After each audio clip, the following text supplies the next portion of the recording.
Hello, folks. We are back here at Starmetal Productions. It is Monday night, and that means we are taking a trip back to the 90s for some nostalgic Pokemon fun. Or I'm going back to the 90s. Some of you people more familiar with later generations might be a little bit less less anachronistic than I am. But we are here for another fun session of Pokemon Harmony Road. Because it's asked most sessions, I think, we are playing Pokemon Tabletop United. It's a real fun game. Rayne here, our GM, has his own YouTube channel where he does a lot of great tutorials and just talks about the games and all kinds of stuff. Go check him out. We'll plug everybody at the end. But I believe this is going to be our penultimate episode, the second to last. So things are heating up. In more ways than one, actually. Actually, yeah, I wasn't even intending a pun there. That's where we are tonight. All right. So I'm going to try to keep this brief, leave any major announcements and plugs for us to our outro so we can get things going. But if you're here, if you like what you're seeing, if you're a returning guest and you haven't already, please go down and hit all the likes and subscribes and stars and thumbs and whatever may be wherever you are watching. Let our AI overlords know that you like seeing our faces, so maybe they'll throw us into the algorithm a little bit more, a little more frequently. I think with that one, I'll take over here, if that's okay with you, Jack. Please do. All right, let's do this. So, starting off as a little bit of a recap from what happened last session, you guys were basically trying to mill about, figure out where you guys were going to head with things. We had somebody that was a little too familiar with our poor trainer here, Kimi, that Hevard had to expertly divert with some abilities that other people might not quite understand just as thoroughly just yet, but we'll learn more about that in time. But distracting them, they were basically like, let's go check around. We have some time. We have a little bit of authority here. We can try to do our best to assist. And you were led to go outside after somebody got very high off their own supply, should I say. Yeah, Eris. Hopefully I'm pointing in the right direction. I can't remember if we swapped camera or not. Nope, I'm pointing the wrong way. There we go. Unfortunately, they forgot that Toxel plus caffeine plus chocolate and sugar does not a good time make. But we were then able to fortunately figure out that that was not going to hurt them, and we were then led outside, where you guys met up with Lee, our friendly ZZM Pokemon Ranger, who is preparing to go and scout out and check in on the Pokemon who have been disturbed after the most recent events. You guys kind of volunteered to come along. They were waiting for a police escort, but you're like, nah, screw that. Let's do this together.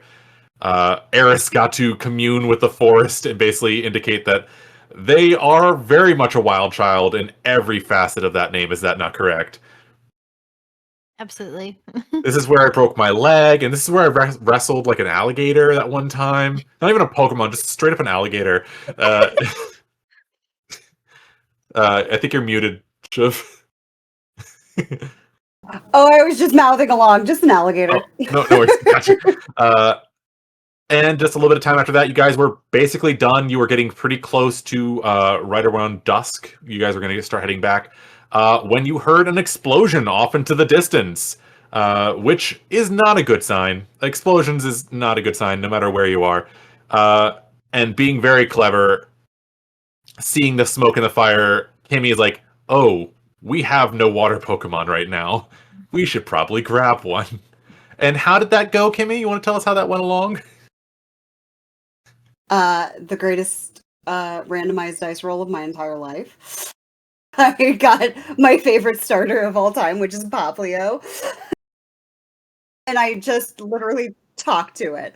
Just said, hey, do you want to come with us? And it was like, yeah, sure, whatever. And then it was, do you want to be my Pokemon? And it just... To be fair, you did bribe them with a giant jar of honey. Now we're getting into the nitty gritty. No, it just came along willingly.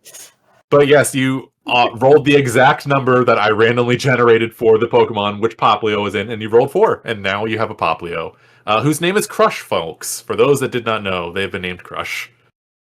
Crush. And while all that was going down, our smart and clever resident Poke PI, para Poke PI, Hevard, what was that clever thing you did? I did something clever. Uh, You did decide that you should probably scout things out before you get started. yes. Wasn't sure what you consider clever. I'd Yeah. consider that clever. I had my Absol Ronnie sneak forward. She is quite stealthy and quite quick. And with my telekinesis, or my telepathy, actually, was able to get a much more thorough picture of what is going on, so we could help set up before the battle. And I believe I had Ronnie jump out in a sort of defensive interception position. I believe they actually got. I would have to jump back to the old video, but I'm going to say that in this instance, they do get a sneak attack. In this case, they get a free attack on this one. That is not going to happen every time. Do not assume that if you get the drop on somebody, you can just all gangbusters. That would get ridiculous very fast. But in this instance, I will allow it. So we will be setting the scene. You guys entering into the forest. You, Kimi, currently holding a Poplio whose face is just covered in sugar. This is the second time for you today of having this exact scenario. We are all going to have vegetables after this. Some nice berry-related things. We need plants. Fiber. nature's candy.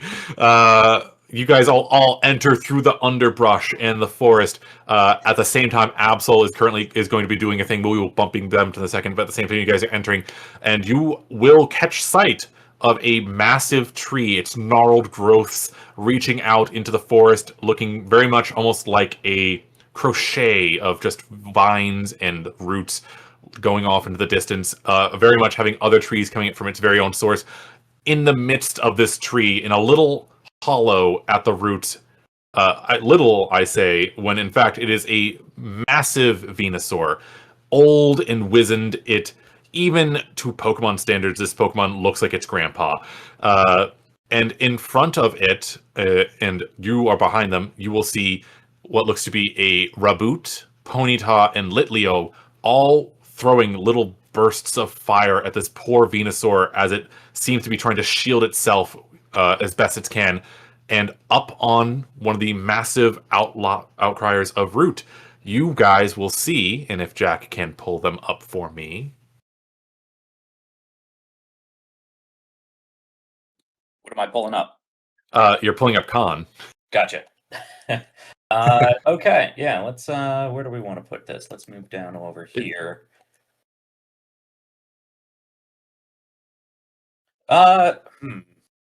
Oh, do we actually get to finally see this nice overlay you did for this? Yeah, do we just want to jump into the full battle overlay here? Are we jumping right into Let's jump into the full battle overlay, and we can just have him pop up on the side so we can get a proper visual on him. Yes, all right. Let's do that. All right. We're doing this live, guys. Are you guys ready to voice act the transition here? Get ready, folks. Yes, let's do it. Battle time. Dun, dun, dun, dun, dun, dun, dun, dun. There we go. I thought you were going to do the doodle thing. I was about to do that. All right, now that would have been better. Oh, whatever. One of these days, and next season, we'll get an actual sound effect track there for that. We've been fighting so many gremlins. We'll get the cool shit once we've got that settled. But yes, if you wouldn't mind scrolling it just a bit down so we can get a proper visual on this Venusaur real quick. Let's see. So over here, let's get a look on Grandpa Venusaur here. Just good old Grandpa Venusaur, and up on this outcropping of rocks and roots off to the side, we are going to see a man, a slightly portly but still strong-looking gentleman around the range of 5'6", a short king, as it were. There's Khan. There is Admin Khan, as you guys will soon find out, spelled C-O-N. He is wearing what looks to be almost like a pit helmet with a visor that kind of drops down. He is wearing a red cape with a green lining. He is very much got a muscle gut. His arms are quite thick. He's got, in addition to that, what looks to be a rather large bag hanging off to the side of him. That is not depicted here. And he's currently barking orders to the Pokemon that is currently in his purview. The Pokemon that you can see in front of you, the Litleo, Raboot, and Ponyta, all seem to be wearing some sort of harness or or collar around their neck. with all sorts of like exposed wiring and little bits and ends on it, and it is making an odd humming sound as they're doing this. And they all kind of like turn to you. We will make a pause here just because Hevard did get the opportunity to get a quick attack in. So what would you have said that Ronnie would do coming in for the quick intercept? You said they had gone in front of the Venusaur, if I remember correctly. Yes. Just wasn't sure. So they just kind of blitzed in front of the Venusaur. Yeah. That angry dog stance of what are you doing? And I think since you pitched it this way, the best way to do that would simply be to quick attack that Ponyta on my way past. Go for it. Alright, so that is just a 1d20. D20 to roll, yes. It's a 9. 9 to hit. What is the AC of the move? Starting off, I mean, it could have been lower. The AC for quick attack is 2. That will hit. Their evasion is 2. Alright, excellent. So roll damage. So, Ronnie is built as a bit of a crit fisher, going for criticals. Haven't got as one an yet. apple should. Okay, so rolling for damage. That's 1d8 plus 6 plus 22. Ooh, dang, 22. It would help if I slash roll.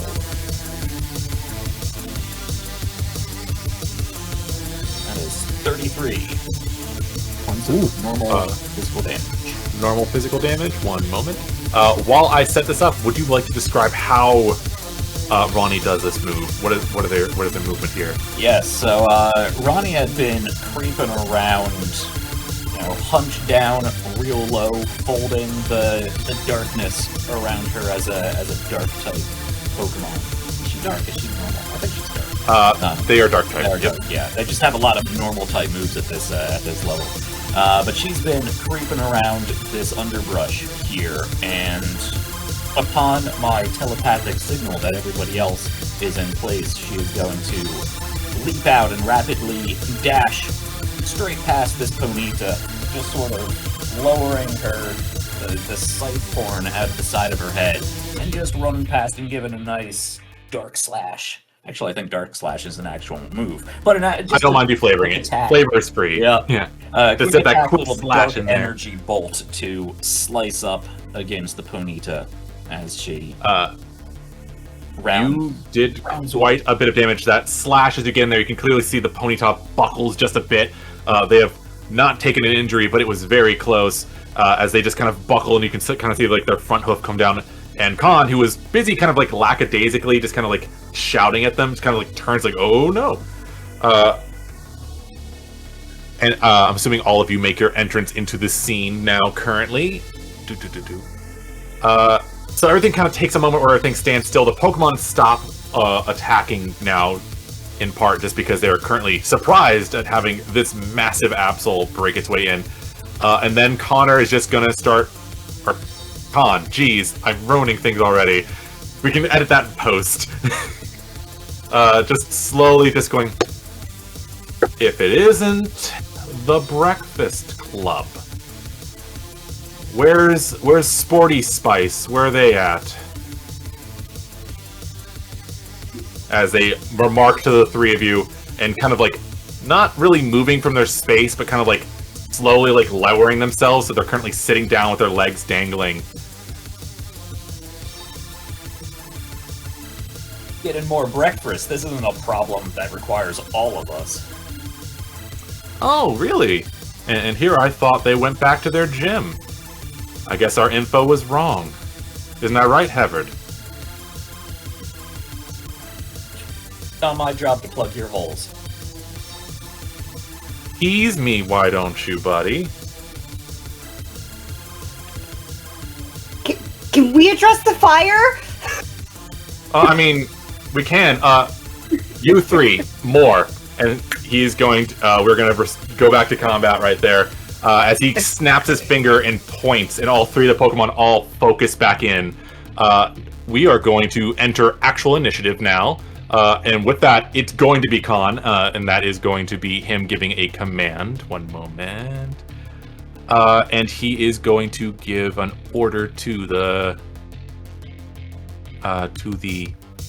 Raboot. Oh, and actually, he is going to. I remember something yes. from last episode at the very end. Did I forget a thing? Yeah, I had Ronnie taunt Khan. Oh, that is correct. So if you want to so that was the surprise. Back, we could do that. I forgot. No, I will allow it. I will allow it. We'll say that's what Ronnie's move was going to be because they're coming up next anyways. Gotcha. So that we'll leave that as is. Yeah. Taunt. In that case, taunt prevents him from doing anything except attacks. So you've now forced my hand. Correct me if I'm wrong. That is how taunt works for that move, correct? All it says for me is target becomes enraged. Enraged mean he has the enraged status condition, which I believe means he can only use attack moves. So in that case, I will go from what I was going to be, which was gentle, to now being bad. 1 second.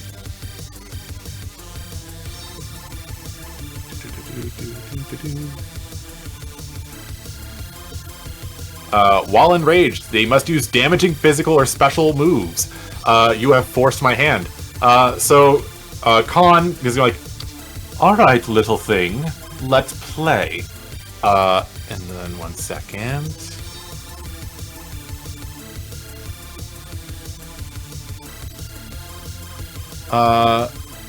One second. I'm going to probably make myself make a mistake here. Yes. He is going to look over to Hevard and said, I thought we were going to hold off on this, but let's play a game, shall we? And then he is going to jump off of his position, which is not going to cause any fall damage, fortunately. He is not high enough to cause any fall damage. 1, 2, 3, 4, 5. You are very far away, Hevard. I just realized. Overland 5. I had already said 5. Yes. 1, 2, 3, 4, 5. 6, 7, 8, 9. And they are going to kind of pop over this way a bit. Once they get around here, you think they're done moving, and then they seem to rush forward as their boots jump out little wheels, like roller skates, and then they rocket forward an additional 3 squares. Alright. And then they're going to take a look over at Kimi and says, if I've learned anything from RPGs, you always go for the healer first. And then they're going to whip their hand at you. Kimi, you're going to feel what looks to be a little bit like a headache, but I'm still going to roll to hit, so 1 second. Kimi, what is your evasion, either special or speed? Your choice. Either of those are particularly good. You can choose whichever one is highest. That's how this works. Special. There's 10. Wait. So you're not using the actual number. There's a thing that says evasion types, and it'll say physical, special, or defensive. Let's see. It'll say evasion, and then it's for physical, Yeah. special, and then speed. Yep. So you just tell me which one it is you're going to use. It's on your combat sheet. Yeah, no. It's gonna be 2. Well, that's great, because the AC of the move is 2, and he rolled a 3, so he misses. But you will feel what is very much reminiscent of a headache begin to build on as you resist what you believe to be an attack of some kind. Right, and that was... I think when he says go for the healer first and she feels the headache, she's like, you don't think I know how to deal with a migraine! Alright, so that was Khan's turn. I forgot that Ronnie had already done the taunt, so instead we're going to say that quick attack was their turn. It is now Lit Leo and Raboot's turn. You're going to see them following the same order they had before, and they're both going to attack the Venusaur, who is already looking kind of rough. To use official terms, they do not look bloodied, but they do look bad. And you see them both launch off these fire attacks. Out of curiosity, I think the only person that is close enough to really get an eye on this is actually going to be Kimi. Kimi, do you mind giving me a perception check or poke edu your choice? I'm going both of those things. Be aware that the one you choose will give you differing information. I'm going to do and that is 3d6. Alrighty. I'm going to get dice out. It's okay, it happens. 3d6 plus 2.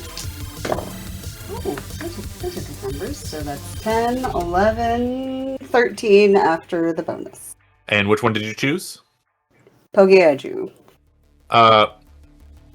You recognize that this move is Ember, but Ember is usually like a little bit smaller, especially given that these are not exactly massive Pokemon.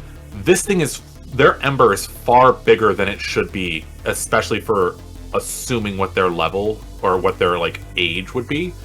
And it looks like it's hurting them to do this. Oh, so like they're like pushing themselves together like this. Those little collars around their neck seem to like glow as they're making these attacks, and you can see them like squeal in pain a little bit as they launch these much bigger attacks. And both of them do hit the Venusaur, who is struck by these embers. As I put that damage down, they now look like they have entered bloodied. To use an unofficial term, they have been bloodied now. On that note, it is Biggles' turn. What is Eris's reaction to things going on here with Biggles here? This is a little chaotic. We all know that you thrive in chaos. Yes. Let's see. So, the honorary badge we got from... To my knowledge, everybody equipped it, which gives you soundproof. Does that also apply to their Pokemon, or just the people? Just the people that have it equipped, unfortunately. Okay. Fortunately, if a Pokemon is recalled into their ball, that is removed. It cancels it out, yeah. It just helps the trainer not have to worry about it. For those that don't know from prior, they were honorarily given the Autia Gym badge from Rosetta Thorpe, which gives the person equipping it the ability Soundproof, which prevents them from being affected moves with the sound keyword. It's a secret mystery tool that'll help us later. Most of my moves are close. Like my, the Parasong is farther, but Echoed Voice is 3.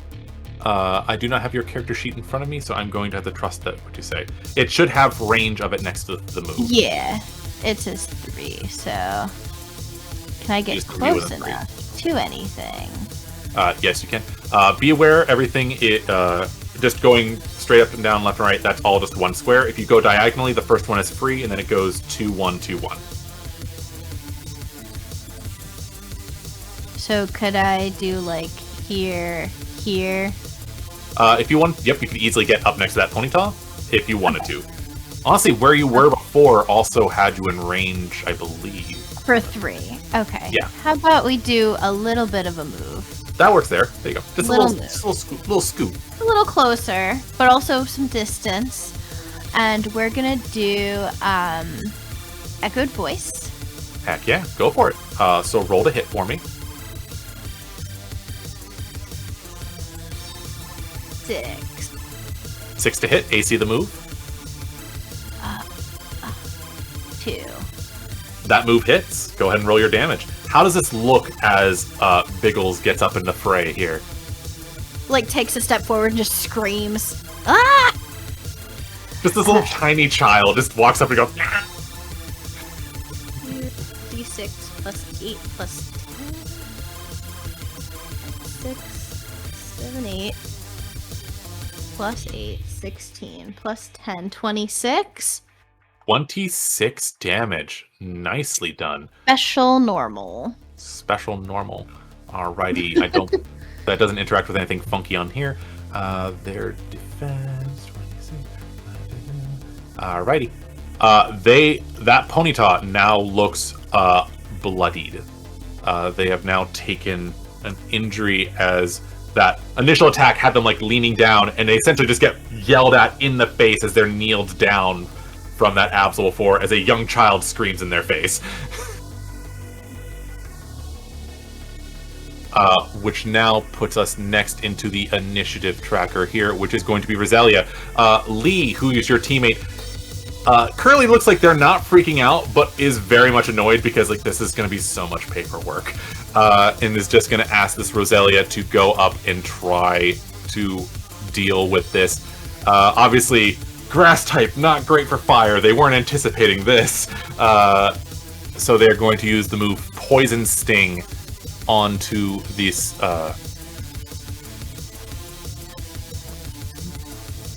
You can pass through allies, just as a reminder. 1, 3, 4, 5, 6. No, that'd be here. So they're just gonna hit the same ponytail you did earlier. In fairness, would somebody like to roll a d20 for me? This is currently a party NPC, so I would like to be impartial. I'll go ahead and roll. Go for it. See if you got some luck. 19. Are you kidding me? I'm not even sure. Well, it poisons on a 17 plus, so it is now poisoned if it survives this. Azalea. The dice gods apparently love me in this game. If you could do me a favor Unlike and my roll usual damage. Let's see. What's the damage? 1d8 plus 6. Alright, middle of the ground, 4. 4 plus 6 is 10, plus 8 is 18. That's still a hearty hit. It is barely standing. Oh my goodness. It is currently very much not looking good and is poisoned. So this Rosalia kind of waddles up, or not waddles, walks up very like stealthy, quietly, pulls out its little thorn thing, launches a shot, and that ponytail's face starts to just turn green. It looks like horses can't vomit, but somehow this horse is about to vomit. Actually, can horses vomit? I can't remember. They cannot. That's why sugar cubes are good for them, but you can't give them peppermints because it can get stuck in their throat. That's what it was. I was trying to go back and I'm sitting there like, I remember bloat, and I think that's because they can't properly get rid of gas. And I was like, fun fact, I used to try to be a veterinarian, so I remember weird things, but not all the time. Anyways, they are barely standing. That was a very good roll from you. Thank you. And that means it is now going to be Eris's turn. Eris, what are you going to do? Nobody knows what Eris is going to do until Eris does it. What is my range on my slingshot? It should be under your thing. I believe it's 8. Double check. It'll be under your equipment. 4 to 12 meter range. That is correct. There you go. So you can shoot between 4 and 12. Which I think is basically the entire field. Okay. So I can hit Khan with my... I would say if you take one step to the right, just so that you don't have people in your way, but yes. Line of sight is a thing. There you go. You are perfectly in the clear now. Excellent. You're gonna plonk him with a rock. Yeah.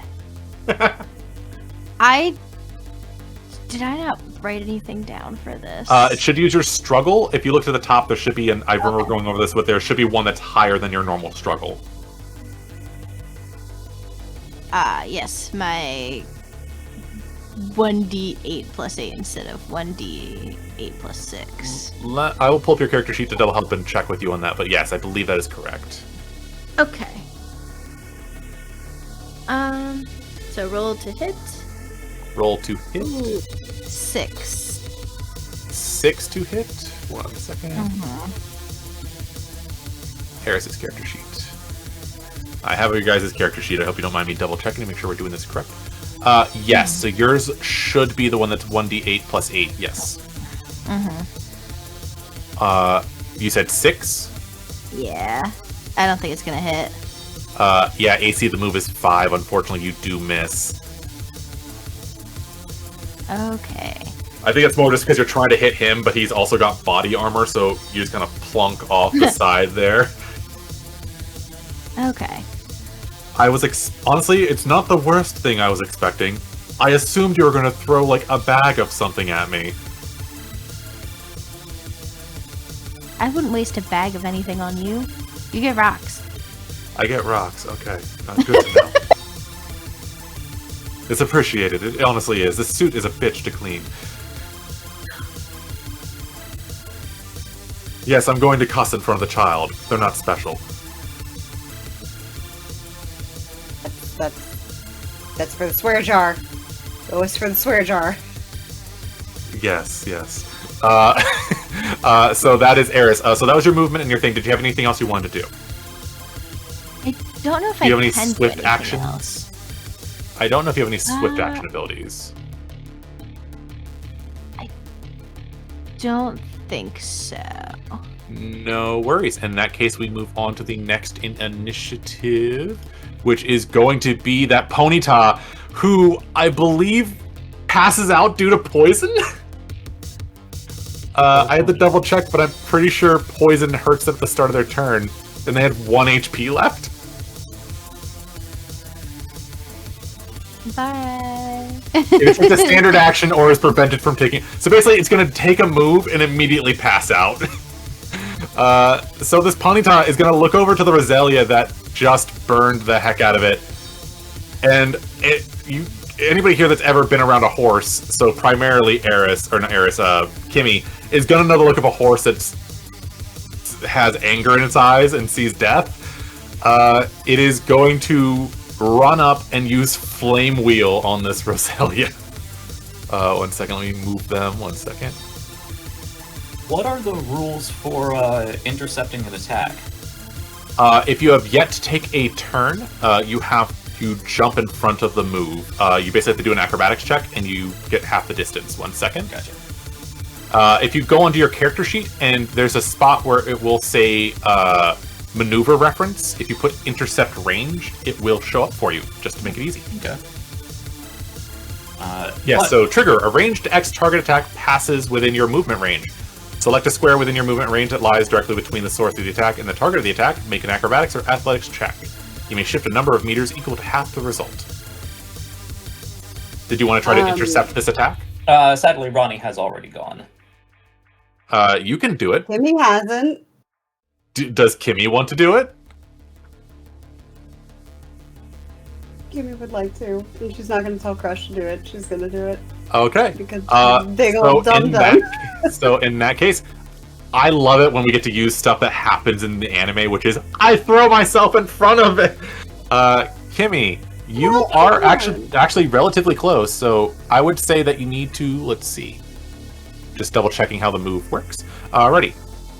So you need to get roughly 2 to 3, depending on the spot. Give me an acrobatics or athletics check of your choice. Be aware this will use your turn, but you will be saving something else from getting hit. Okay, let's see.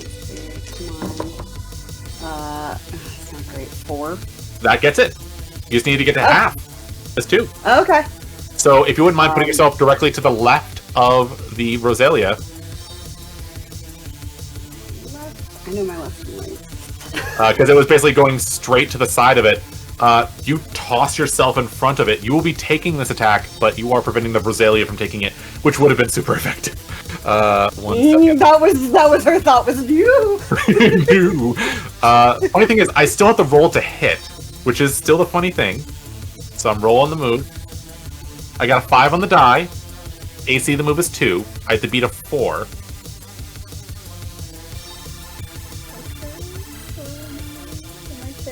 You're hit, unfortunately. I think your evasion is 2, correct? So 2 plus 2 is 4. He rolled a 5. He does hit. You're going to be taking some damage here. I'm sorry. It's supercharged too, right? It is supercharged. What normally would just like be a coating of fire actively has this Pokemon fully engulfed. If it wasn't for the fact that it was a fire Pokemon, you'd think it probably would have been burning itself. It's fine, I have some HP. Oh, I just realized something. You're directly in front of it when this happens. Could you do me a favor and give me a perception check? I will say you have +1 because you're literally right in front of it when it happens. 2d6. While I roll this damage here. That is 7. 7? Two. Is that including the bonus? Yes. 2d6 plus 1. I rolled pretty dismally. No worries. So I'm going to feel really bad telling you this damage. So don't forget, you get to apply your physical defense to this. Mm-hmm. So it's 32. Okay. You do not get 32 physical fire damage as it blits itself in front of you. It then passes out due to poison, which is very funny to me. How hurt is Kimi from throwing herself in front of this? 74 minus 32. Not 74. Oh, not my. I said 36 damage. Oh, 36. Gotcha. So I'm doing my math. Gotcha. My bad. So you take the damage, subtract your defense. Okay, so then that would be 26. 74 minus 20. There you go. How hurt is Kimi? Pretty grievously. Did she go below half health? I am too gay to do math, so I'm trying to open up my calculator. It should tell you on the thing, actually. If you go to your character sheet, it'll show you where half health is. Yeah, but I have to figure out what that number is first, Gotcha. because I can't do that in my head. Oh, gotcha. 74 minus 26 is 48, which is not half. Then you are fine. If you go below half, you would take an injury. You are fine. What you do see, though, is that thing on their neck, the little nodules on it start blinking very fast, and you start hearing what looks to be a very low beeping sound. Is the ponyta still like ablaze? If The ponyta was ablaze, hits you, did that snort of gotcha, and then immediately passes out. Essentially, Siobhan and Kimi are having the thought of this thing is now in self-destruct mode, so like on my turn I'm going to try to, just if it's not still on fire, put my hands in there and take the harness off. Using the intercept was your turn, just so you know. So that will be next round.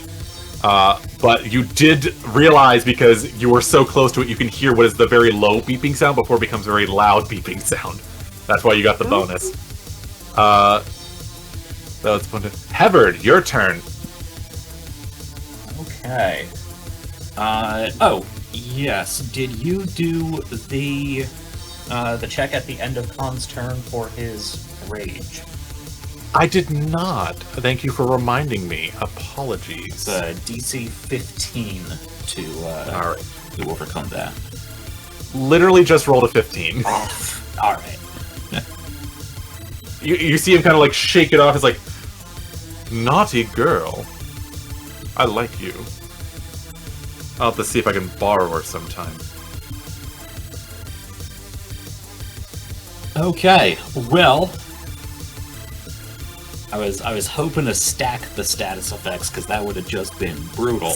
The fact that you can stack status effects is very helpful in this game. Yep, I am all about the status effects. So I need to be able to I'm aware. range 6. Let's see where everyone's at. I still remember what happened to that poor grunt. You guys had like 5 status effects on that poor guy. Yep. All right. I say poor guy, but he deserved it. I'm going to walk on out of behind the tree I was standing behind. Lock eyes with Khan there, and confuse Ray. All right, roll to hit.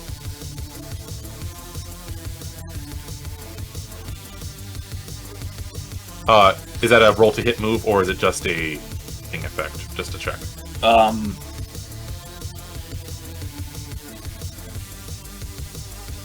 It does have an AC, so I assume you need to roll. Yeah, so you do have to still roll to hit, yes. It has an AC of 2, I rolled a 7. You rolled a 7? Yep. 7. AC of the move is 2, so I add my evasion, which is 2, which means 7 hits, because 4 to 7. It's a good game. It's a good thing this game is fairly forgiving. It's been a while since I rolled above a 10, I think. So yeah, you hit him with confusion. Would you like to tell the fans at home what confusion does? Confuse Ray, specifically. Not confusion. Yes, which gives the confusion condition, yeah, so I'm just gonna lock eyes with Khan there. Sure you have this under control, buddy? Lot going on, you look a little confused. He does get hit with confusion. A Goa'uld flash of the eyes as my confuse ray goes off. Alrighty then.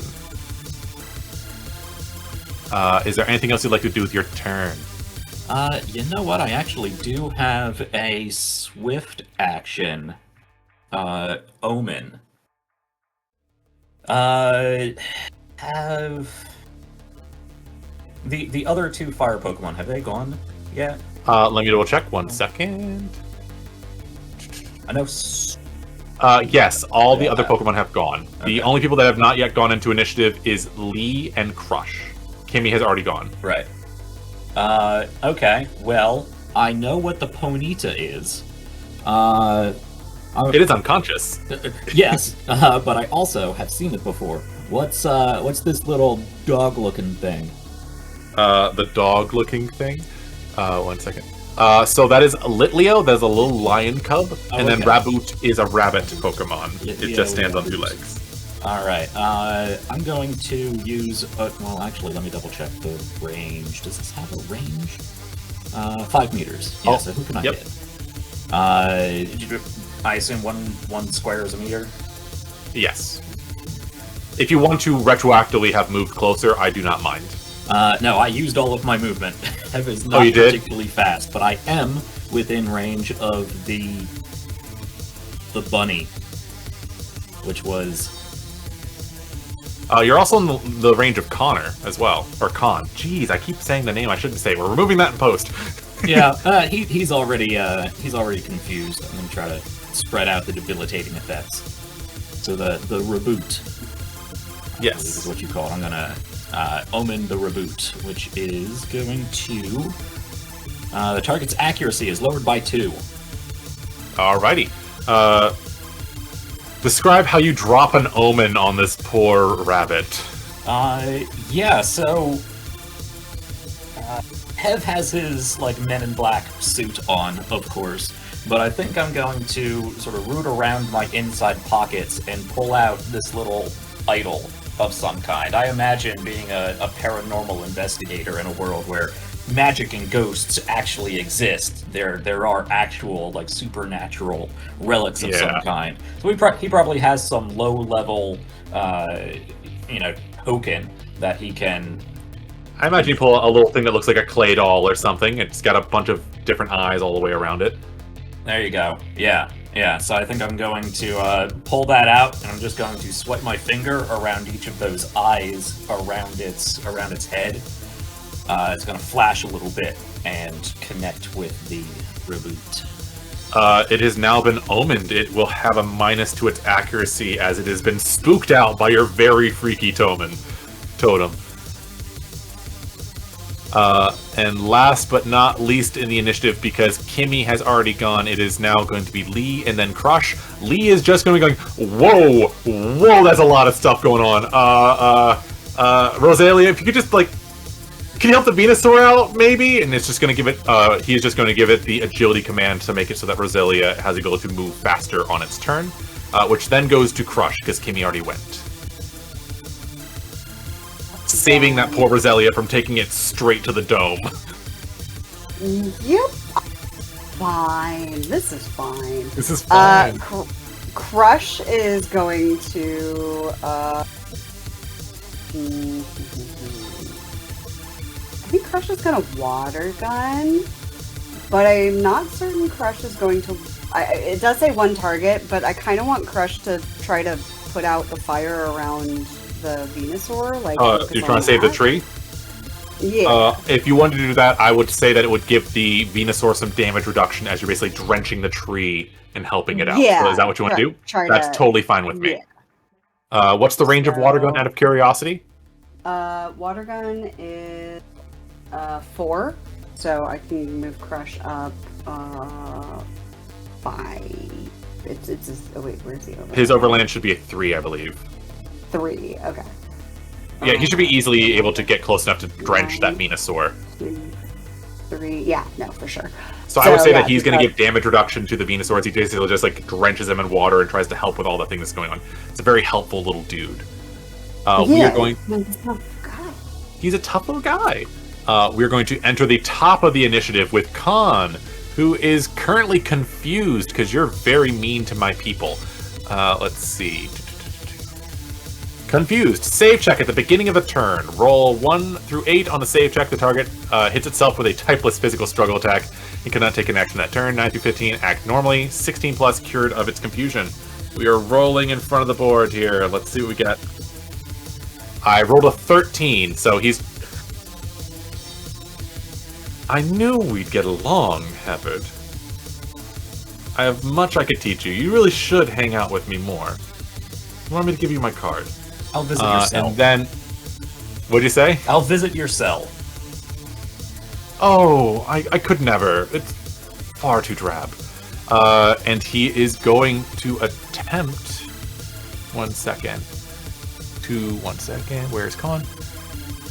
I have so many panels open, guys.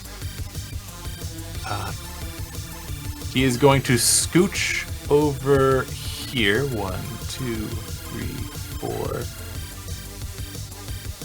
And he is no longer under the effect of... Actually, no, wait, he can attack and then move. That's correct. Pardon me, guys. I know what I'm doing. He is going to attack you, Hevard. And I'm going to roll to hit, and then you tell me if this hits, and then I'll tell you what it is. What is your evasion, sir?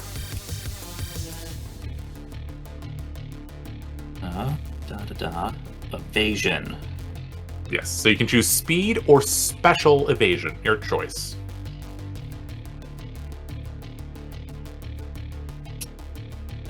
It's not on the... If you go to your combat sheet, it'll be Yeah. on the top left, next to where your level and stats are. Yeah, I see attack, defense, special attack, special defense. Go 2 to the right, next to the number, and then Yeah. 2 more. It'll say evasion, and then have 3 things with orange, green, and red. Right. Well, I got a Top 1, a 2, one and a is 2. your 2 and a 2. So you were using 2. This will hit. He actually rolled a 15 on the die. Apparently, right. I'm just rolling 15s today. Yep. Well, at least he didn't roll a 19, because then something bad would have happened. But he's going to do Confuse Ray. Let's just try Confuse. He's going to hit. I'm going to roll some damage here in a second. Well, I apparently did well on the rolls, but not for the damage. 5, 6, 7. 34 Psychic Special against you. Okay. 34 Psychic Special. So subtract your special defense. If you have any sort of damage reduction of any kind, let me know, and then that is what gets reduced from your HP. You said 34, right? 34, yep. Okay. So that is 34 minus a special defense of 12 for 22 damage. There you go. No other damage reduction. I'm assuming that does not put you below half health as well, which is good. Good. All good. And then he's going to scoot over this way and then kind of rocket boot to get up and behind this Venusaur, and he's trying to get behind its little like appendage there. And you see him just kind of like taking a breath, but you're not sure what he's doing quite back there. But we're now going to next initiative. It is Absol's turn. What is Ronnie going to do? Okay, my Ronnie. Have I seen or has it been called out that these things are wearing shock collars? To be fair, she could have totally said that. Would you have said that? So what would you have called out? The harnesses are hurting them. Address harnesses, please. You're really ruining my fun here, he says from behind, like, the Venusaur's flower appendage. If you That's have supposed to fun be a hurting surprise. Pokemon, we got a real special place to send you. They're not my Pokemon. Why should I care? We'll get to you when we're done here. Ronnie, see if you can take those off. I have If I could, I would like Ronnie to dash over to this Litleo, and could I, like, make a called attack or something to... So Smash let me everything. double check, 1 second. So you can either choose to try to attack the thing, which means if you miss by a wide enough margin, you might hit the Pokemon, or you can try to do a skill check to see if they can just purposefully break it. Your choice. What would The attack will probably be easier, Okay. but if you have like a skill check, it's possible for them to use that as well. It comes down to what that would be. It would most likely be Tech Ed. No. Nope. Yeah, I'll probably just have Ronnie's just gonna smash into it. Ron's just going to try. So I'm going to say this is going to be a called shot. This is not typically a thing that's going to be in this game, but I'm going to say basically if you hit it, it'll break. But if you miss by, I want to say 4 or more, it instead will hit the Pokemon. Right. Okay. You know what? I'm just gonna go with a regular scratch this time. Oh wait, they have higher than normal focus. I'm going to extend that range. So I'm going to make that a 5 for the range. Your Ronnie's focus is 3d6, which means they're better at doing this. So you're going to go for scratch, you said? Yes. Sorry, I'm not following what you just told me. On your Pokemon sheet, they have skills. Yeah. Their focus is higher than the base of 2d6, so I'm gonna say it's easier for them because they can focus better. They're trained in focusing on serious situations. Okay. So I was giving you a bonus. What does that do for me? I'm making the range better for you not hurting them. Gotcha. Okay, gotcha. Okay, scratch. That is with another 1d20 with an AC of 2.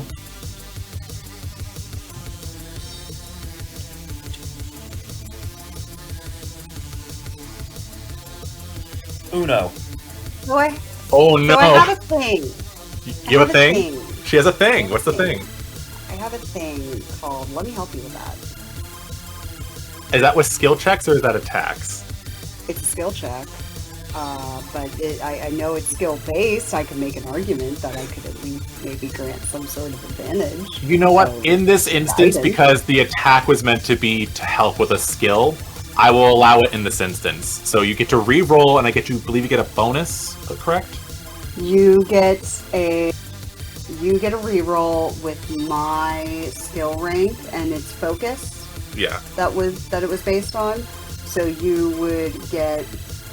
Oh, I thought I was trained in focus. I guess I'm not. No, Oh. it's my intuition Whoopsies. that is beans. All right. So, I lied. It's gonna be unfortunately, really cool, she but- does not have a shenanigan. You try to get Ronnie to get up in there with that horn and try to get them to get it, and instead they just kind of slip and get the Pokemon. Go ahead and roll the damage. Anyway, so you still do at least hit the Pokemon, but you do not get the collar like you were intending. It's like a little harness kind of wrapped around their body. So you still Oh, hit. with a roll of a 1, do I even... Oh no, the roll one you missed completely. I am so I missed sorry. completely. Yep. I completely wasn't thinking of the fact it was an attack. So yeah, you miss entirely. I think what happens is Ronnie goes to do it and then realizes that they're gonna miss, and purposely makes them stop because its own premonition ability. It's like, oh no, I'm not gonna make it, Yep. and avoids it entirely. Trips over a rock or something. Nope. I try to narrate these things favorably. Yeah. Ronnie had its own premonition that it was not going to do this right and it was going to hurt the Pokemon, and chose to intercede and stop itself. There you go. Ronnie's a smart girl. Alrighty. They are a smart girl. It is now the Litleo's turn, and you are point blank to it. It is going to... it is going to take a tackle attack against the Venusaur. It is going to move, which means that you do have the option of taking an attack of opportunity against it. Okay. Because it is going to leave your range. I think I actually have something for this. You get to use struggle unless you have another thing.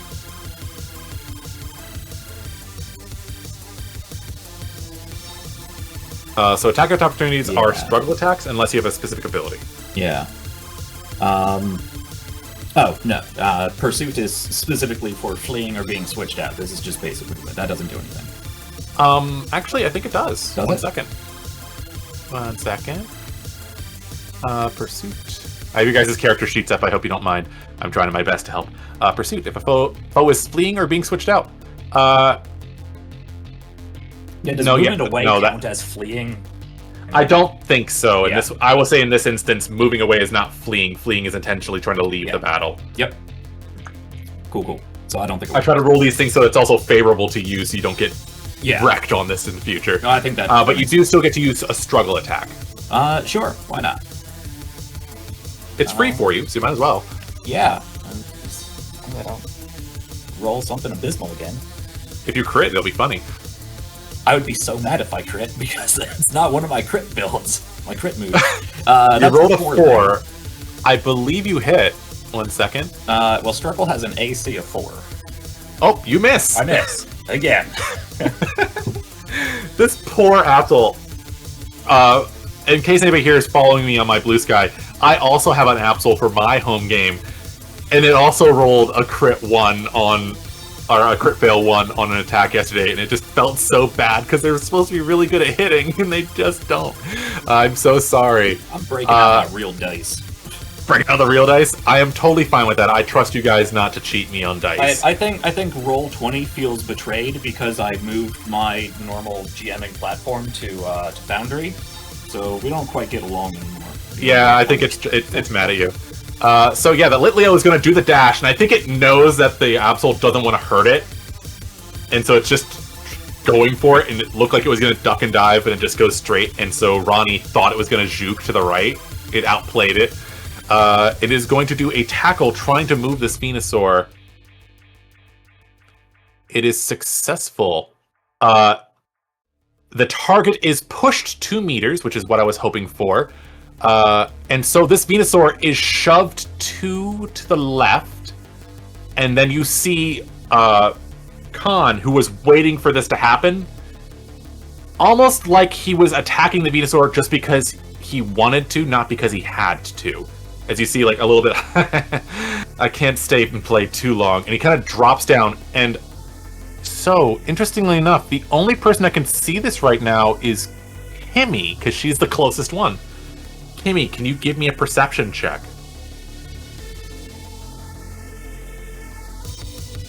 Alright, perception. Oh my god, okay, 8. 8? 8. So not the greatest, but you still see what's happening. You just don't get anything extra like I tend to do. What you see behind looks to be a glittering rock of some kind. For a second you thought it was like a big hunk of fool's gold, just because it's got that sheen to it, but looks kind of flaky. And unfortunately Khan can't do anything else right now, but you do see him like kind of land next to it and like put his hand on top of it. And he kind of looks at you and goes... He's touching a rock. He's touching some weird rock. It is the Raboot's turn. I knew you'd do that. To be such a brat. Yep. No. He's touching a weird rock. There's something. He's touching the rock. He's touching the rock. The Raboot is going to go straight up to your Pokemon there. 1 second. What typing is? I believe it's Water Fairy, right? I believe right now, as a Popplio, it's just water. Just water. Okay, cool. Just water. Single type. It is going to use Double Kick on your Popplio. So it just kind of runs up and just starts. So the way this move works is I roll twice. If I hit both times, it hits twice. 8 on the die. AC of the move is 3. Is the evasion of your Popplio more than that? You can either use physical or speed. Is physical is evasion bonuses. Hold on, where are my evasions? I don't have my glasses on. No worries. On your Pokemon's character sheet, it should be at the top. Oh. It'll say evasion bonuses. Okay. Versus attack or... attack or speed, versus... your choice. It's just one. Well, the speed is 5. So yeah, it does not have enough evasion to dip out of this. So the first one hits. I'm rolling for the second one. And the second one does hit as well as a higher number. So it does hit it twice. For example, the double carry type is going to do.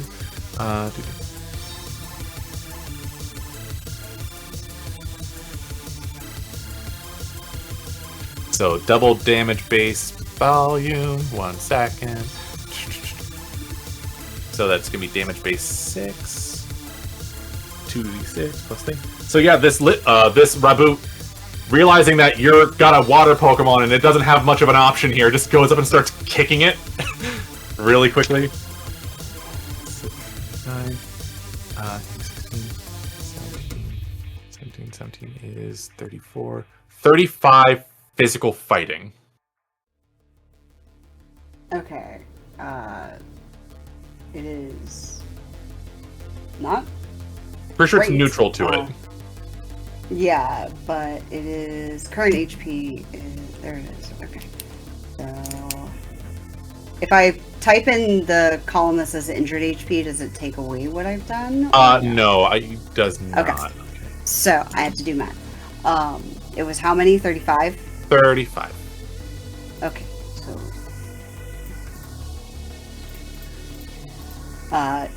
I am down below half. So that means it takes 2 injuries because that was massive damage. So what you're going to do is on your sheet where it says injuries, you just type a 2, and that will change your max HP. Okay. I'm so scared to type in things because I'm afraid I'm going to accidentally. No, you're fine. So under injuries, you just put 2, and then you put what its current HP is under current HP. Okay. Because injured HP just shows you what it is now that's been modified. Okay, so then current HP is 29. We are almost there. Okay. Don't be afraid of the sheet. The sheet loves you and it wants to help. Me and spreadsheets, okay? I am very good with a lot of programs, but spreadsheets and Discord don't like me. Yeah, we are very close to being at a third of my health, though. Or possibly. Ooh, so you get a bonus then. For those that don't know, they have Torrent, which means they get an extra damage boost if they're below a third health. It is now Biggle's turn, Eris. What you gonna do? All right. I want to get. I think Biggle's a little closer to Reboot. This one right over here? So I'm like this. My above land is 3. I think that's within that. That would be 1. You're currently at 2. If you wanted to move 1 more to the right, that would be 3. I think here is fine because I'm still within my... Your range? Yeah. Yes. Actually, I don't know if I can do Echoed Voice because it's every other turn. Echoed Voice is every other turn, yes. If I can highly recommend you getting a PP up the next chance you get, it's very helpful for that. Yeah. Okay, so I can move closer. You can use Astonish or Pound. Yes, but I have to be in melee range, so I have to be That is closer. correct. Is this within melee range? Within 1 square of it is melee range unless it has an ability. Okie dokie. Excellent. Alright. Let's see. Pound and Astonish. Pound does a little more damage. Let's go with the Pound. Pound town. Let's do it. Roll to hit. 15? 15 hits. Holy heck. I don't even have to check. The move AC. We're at low levels. Evasions are like 2 or 3 unless you do some ridiculous stuff. So go ahead and roll your damage for that. That pound will definitely hit. 5 plus 8 is 13, 23. Pound. 23. Normal physical damage. Cool. It takes 13 damage. I can do the math quick in my head. It does not take an injury, but it does take a solid hit to the face. Does Whismer just kind of like wallops up it, just spins its head, and one of its big old ear things just smacks him across the face. Mm-hmm. Big old ear punch. It is Roselia's turn, and Roselia, clearly appreciating the fact that you jumped in front of it to save its life, is like as best it can do with like little flower things, and is going to try and leech seed Han. Who wants to roll for that?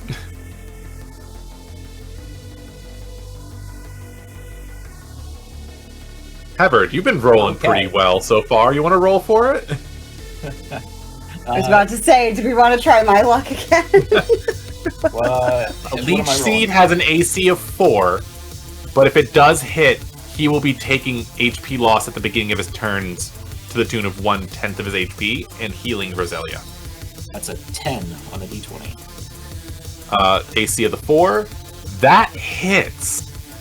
Describe, since you were able to hit, Hevard, tell us how this looks as this Roselia launches a Leech Seed out. A Leech Seed, a Roselia. Okay.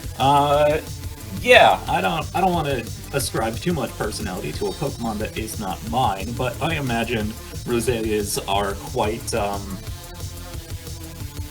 what's the word I'm looking for? I imagine they, dainty perhaps, they look like they could move like a ballerina. So yeah. I think there is a slight sort of tiptoe, skip forward, a twirl, and then from her two flowery pom-pom things, a barrage of seeds will shoot out and stick into Khan's clothing and armor joints and whatnot. We just see little greenish purple sprouts start sticking out. Oh, God, no. I'm gonna have holes in the suit now. I should have prepared for this. Alrighty. So that is what Roselia does. Next up, Eris. Excellent. You currently heard Kimi going, the dude's touching a rock. Mm-hmm. My above land is 5, so 1, 2... And I can pass through allies? You can pass through allies, yes. So I can get all the way up to here. Which puts me in range of... Oh, that's things. range 4. Yeah. Oh, excellent. I could do all kinds of stuff. Yes, you can.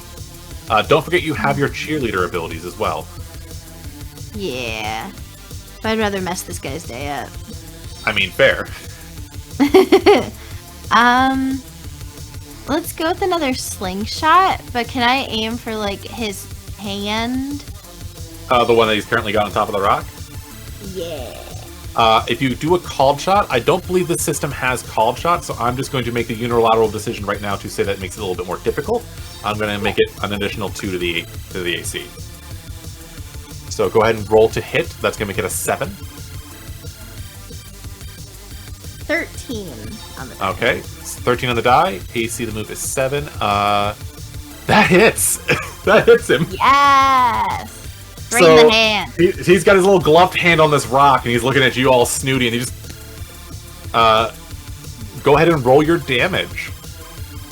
Oh, I forgot about damage. I was You like, forgot about don't touch damage. that rock. Don't touch that rock. Don't touch that rock. D8. 1d8 plus 8 plus 5. That is correct. Oh, I got max damage. So 8 plus 8 is 16. Plus 21. 5. Yes, thank you. I am a little bit of a math gay. I can do it. We have the first damage on Khan so far. How's it feel? Excellent. Excellent.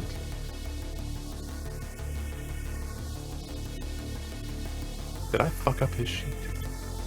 85. There we go. There we go. It was a total of 21, you said, physical? Yeah. I think so? He is not injured, but he does go, ow! This is couture. Come on. No, it's not.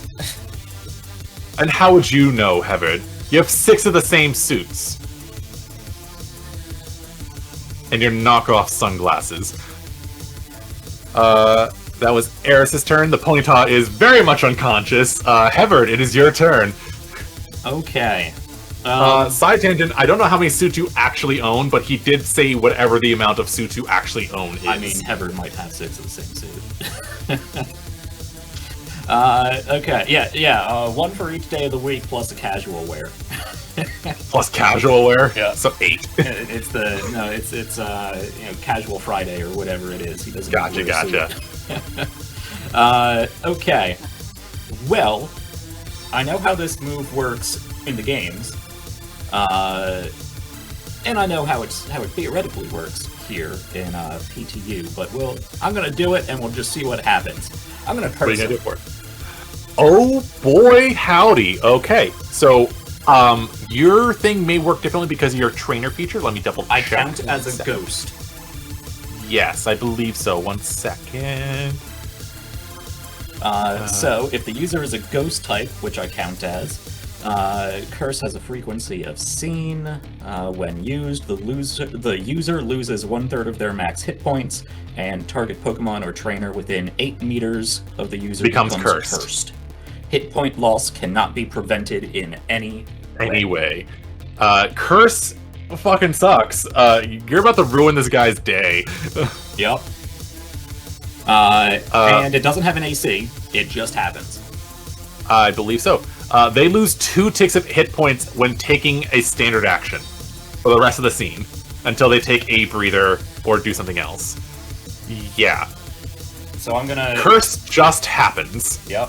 I'm gonna replace the totem I took out before, go over to another pocket and pull out a nice shiny nail. I don't think I'm crossing any boundaries here, but I pull out a nice shiny nail, and I'm just gonna open up my palm and press it in a little bit, draw a little bit of blood. I get this ghostly aura that emanates from me. I take off my glasses and just purple, dark purple eyes as I mutter something under my breath, and that dark,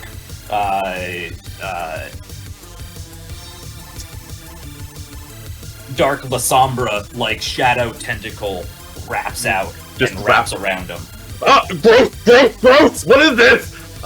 You will lose 23 because you round down in this game, so 1/3 of your max HP is 23 damage. Yep. So he's just like, what is this? This is gross. That is a very smart move, and that sucks for him. That was a good call. It is Lee's turn. Drop me below What? HP. That does mean you take an injury, unfortunately. All right, not a problem. But it is not massive damage. It is Lee's turn, who low-key is freaking out just a bit now. Like, he was cool and calm, and then he saw that. Okay, I think I need to call this in. Shoot. I don't have anything to hit this guy with. Normally we don't have to deal with people doing stuff. Rosalia, could you hit him again, please? And that's just gonna be his move. He's a normal person. This isn't really what he's supposed to be doing. He's there to save Pokemon, not attack people. Kimi, it is now your turn. You have a full turn.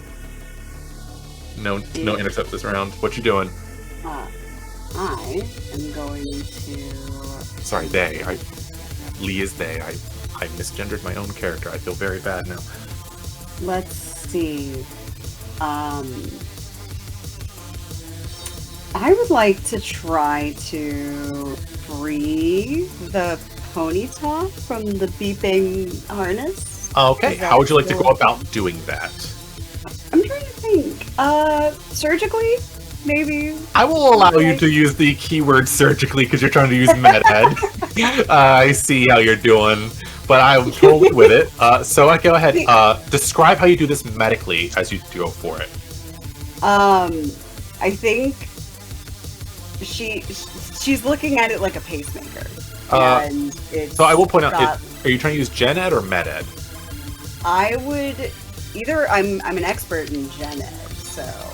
But she would basically try to essentially find a latch. Like I will say that I'm going to treat this we'll describe it medically, but you're using Gen Ed because it's common sense on how you usually get a harness off of a Pokemon. It's the same thing as putting a harness on a dog. But you'll do it with medical precision. Is that fair enough for you? Yeah. For description? Oh, yeah, for so use Gen Ed, but you can describe it medically. Because it's basically like she's trying to find the seam.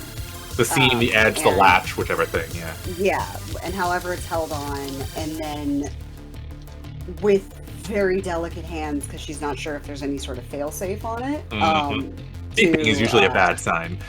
Yeah, so that's kind of where the medical precision comes in.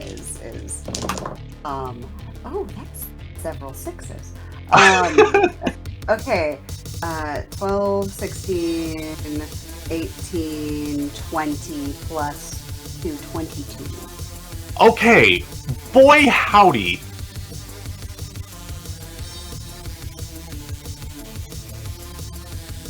Just rushes up, burns all over, and just like, it's fine, you're okay. If you don't mind me narrating this one, Kimi's been in enough ERs due to her parents that she's kind of used to the stress. So like, externally you look panicked, but internally it's like, I got this. Daft fingers, you just kind of pluck. It's like, okay, seam here, there's beeping here, I can see wires, okay, pull here through, loosen this up, and you just kind of yank the thing off like you're putting a shirt off a baby in just one swift movement, and then it starts beeping faster only a few seconds after you take it off, which means the jacket didn't recognize it got taken off until way after it got done, and you just kind of yeet the thing to the side. Does that seem accurate to what you have done? Yeah, just give big miscongeniality vibes of grabbing the crown and yeeting it over the crowd. Yeeted it, just out of curiosity, are you yeeting it away from people? Mm-hmm. You yeet it. Beep, beep, beep, beep, beep, beep, beep, beep, beep, beep. And then the jacket kind of fizzles and you see it start smoking really hard. It is currently... the jacket is off, but it's setting itself on fire. It does not explode, though. So if that takes my action, is it like D&D where I can do movement as well, or am I... The way the game works is you can take an action, movement, and a swift action. You can do it in any order. Okay, so I'm gonna go ahead, and now Kimi is like, I need to get these things off of the other Pokemon. So she's going to go ahead and, here, and then... I'm gonna say, given how well you did with the first one, you have a +2 bonus to the next one, because you kind of know how it works now. Yeah. So, I'm gonna run it over to... Oh my god, I forgot the name of the Pokemon. Litleo and Raboot. So, you said it's 2 for a diagonal... Oh, excuse me, 1... The first diagonal is free. It's just a normal 1. Okay. And then there'll be 2, 1, 2, 1. And then I can move through ally spaces? Yes, as long as you don't end in 1. Okay, so I'm gonna just at least start making my, go from the ponytail, turn around, and... Making my way. Rush at the Kiki Bunny, whose name is... Because you're already next to the ponytail, yeah, so if you want to, you can, yeah. Alrighty. So, I don't know that I can make it there. I don't think you can, so you probably might end up, She just stops at basically the furthest I can go, but in real time, it's that she's turning and then going to dodge around her. No worries. If you don't mind me, I'm going to double check. Your overland is 4, so yeah, you do not have enough to think, so you just kind of get right there. Next up, Crush. What does Crush do? Crush, having reduced the damage on the Venusaur, and having been kicked, he's not cool with that. So he's just gonna do a little water aqua jet. Who is he aqua jetting? The Pokemon immediately next to him, the Kiki Boy. Oh, the Kiki Boy. Gotcha. Go ahead and roll return your fire. Hit for me. Return fire. Return fire. So we are gonna. Where did my D20 go? This is what I get for having sparkly D20s. So they're the exact same color as my playmat. So it is just a D20 to hit. Oh, that's a 17 on the dice. I think that's gonna hit something. That I'm gonna let you know right now. Unless the AC of your move is ridiculously high, that hits. And the AC of my move is 2. That hits. Does it have any bonus effects for certain dice rolls? Because I know certain moves have effects for higher rolls. Let's see. No. Okay. Okay, cool. And Roll your then- damage for me. 2d6, which is 9 plus 8, 17 plus 5 is 22. You said 22? 22. 22 is good. So, for those watching at home, I don't think we've actually gotten to explain how the combat count, how damage is calculated in this game, have we? So, for those at home that would like to learn how this whole math things works, find initial damage base, we do that, thingy, do a stab, modify the roll. You said 22 damage. Is that including your attack bonus? Yes. Oh, Okay. not my, and then oh wait, no, it has a Is it plus physical or 5 special? on top of that. So, it's, physical. Okay, so you forgot to add the 5? So, it already has a plus 5 on my damage roll, but I have another plus 5 From your ability, my- yes. So, that would actually be a 27. 27, there we go. And then we apply the Pokemon's defense. This was a physical move. Mm-hmm. Which And it's means... also a water type. Yep, we're getting there. Move. So then we apply its defense, which makes it 10, it has 10 defense, so it's 17. And then it gets timed by 1.5 because it's a fire type and it's weak to this. It's super effective. It is super effective. How do you want to display knocking out this rabbit? Because you did. Crush takes 2 swift kicks to the face and then blows a raspberry that has a jet of water come out and just knock this thing back. That Raboot is knocked unconscious, and now it starts doing that same like low-key beeping thing from before, which Yep. puts us at the top of the initiative, which is Khan, who's going to look out at the chaos he's wrought, and he's going to go, you know what? It's been real, it's been fun, but it's not been real fun. I've got business at the Rappel Tower. See ya, geeks. And he's going to take that bag he has, and he's going to slap what looks to be like a big metal pronged thing on top of this rock. And has anybody here ever played any of the Metal Gear Solid games? I have definitely played. You know that big old evac balloon thing? Mm-hmm. He literally takes a big metal claw, slams it on top, grabs it, does that. It's been fun, it's been real, it's been fun, but it's not been real fun. And you see him like slam his fist on a button and a giant balloon pops up and he and the rock jettison up into the air, roughly 20 feet. And just starts waving you guys. Yeah, you might want to get that last one off the lit, Leo. It's gonna suck. Bye! Is 20 feet within 12 meters? 12 and 20 is the 12. It's just me making it simple, yeah. 20 meters, yeah. Oh, okay. So I was like, if I could pop that hot air balloon with a... Unfortunately, no. Yeah. That would have been smart, but no. Hi, Pepper. Get that woman a sniper scope. Just, No. but yeah, see, He's Sorry, just Sam. out of range for an attack of opportunity. I will point out before he is unfortunately out of range for an attack of opportunity. You have to be right next to him. He does take damage doing that, though. Your curse just starts wailing on him. It's like, "Arrgh. Me and you gotta talk later, Hevard. I gotta learn that trick."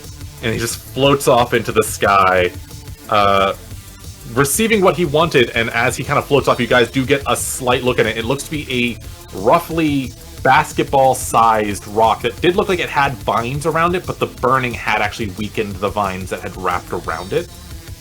Which it seems that's what they were doing, is weakening the tree itself. And it looks like the Venusaur, now that's been kind of shoved, looks to almost be also attached to the roots, in a way. Almost like a parasitic relationship. But on that note, I do think we're actually... I think that was actually almost perfectly timed for midpoint break. Actually, one more you thing have a I gotta thing? squeeze in, a question, because I do have Pursuit as an attack on Ronnie, which is You different from do! an attack on Ah, shit! This does count as fleeing the battle. Go ahead and do that. Okay. Ronnie, if you can crit right here, this will be hilarious. Yep. Okay, alright, no. So what happens is basically they immediately get to take their full turn. They get to run up right to him and do a slash. Go for it. That's cock. I don't have. Gotta respect the cock. I don't have my second camera set up. That's only a 7. Ugh, even on AC of the move. AC of the move. AC 2. AC of the move. You rolled a 7. That hits. Okay. We do not give up. Sometimes you have a chance. So I forgot the suit. Oh no. Yeah. So this is telling me 2d8 plus 10/19. What does that slash mean? Maybe I'm looking at the wrong thing here. So it should be 2d6 plus 8 plus 22. Okay, yeah, it says damage roll. Because the damage base is higher because you used it because he fled. Yeah. So it instead is a damage base 8 move. Okay. So if you just type into 8 into one of your moves, it'll be 2d8 plus 10 plus 22. Gotcha. Because when you use Pursuit, the damage base goes up because you're chasing somebody down. That is 37. Okay. Okay, you have not ruined all my plans, but that still really hurts. Describe what it looks like as Ronnie's like, not today, and just...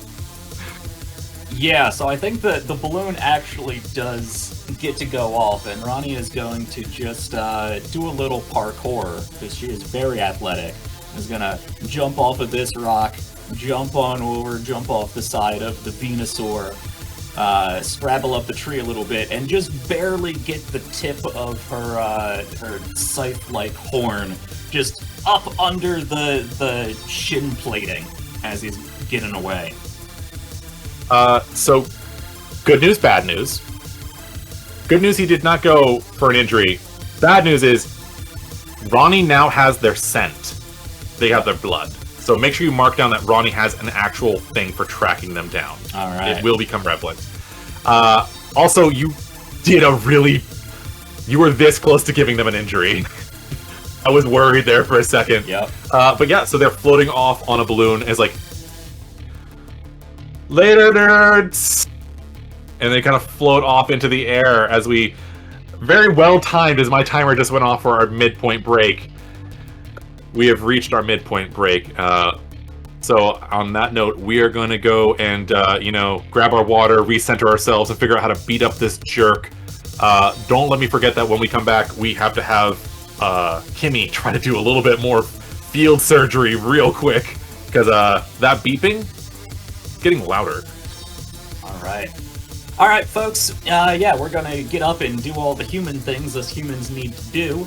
And we'll be back in about 10 minutes or so. I see Cosmic Cat is graciously reminding us to hydrate, so everybody stock up on your beverage of choice. And we'll be back in 10 minutes for more Pokemon Harmony Road.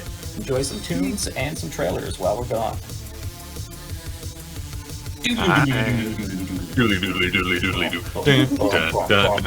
Alright, we're back! I played the battle music just because, we're back into the battle, but we may be wrapping that up shortly because big jerk face flew off on a balloon. Neener. Yeah. You're not even cool, so, at least Team Rocket blasted off again. That was involuntary on our part, I'm cooler, bye! And he just floats off in a displayed balloon. There's not even a gear logo on it, it's just a balloon. Lazy Brandon. Alright. Yeah, because that's how you want to get caught, and then he's out of range and can shout at each other. Ronnie got his move because he's intercepted. So, if I remember correctly, you got the thing off of the Ponyta. You're currently in front. So we have Litleo and Raboot. They look a little confused, like that beeping thing is happening, and then you see the color kind of shift. Originally, it was kind of like an off red, and now it looks kind of like it's gone like green.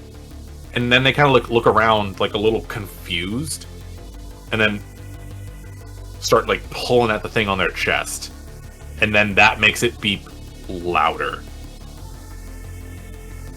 We're gonna leave out of initiative speed here and make this more of a narrative thing.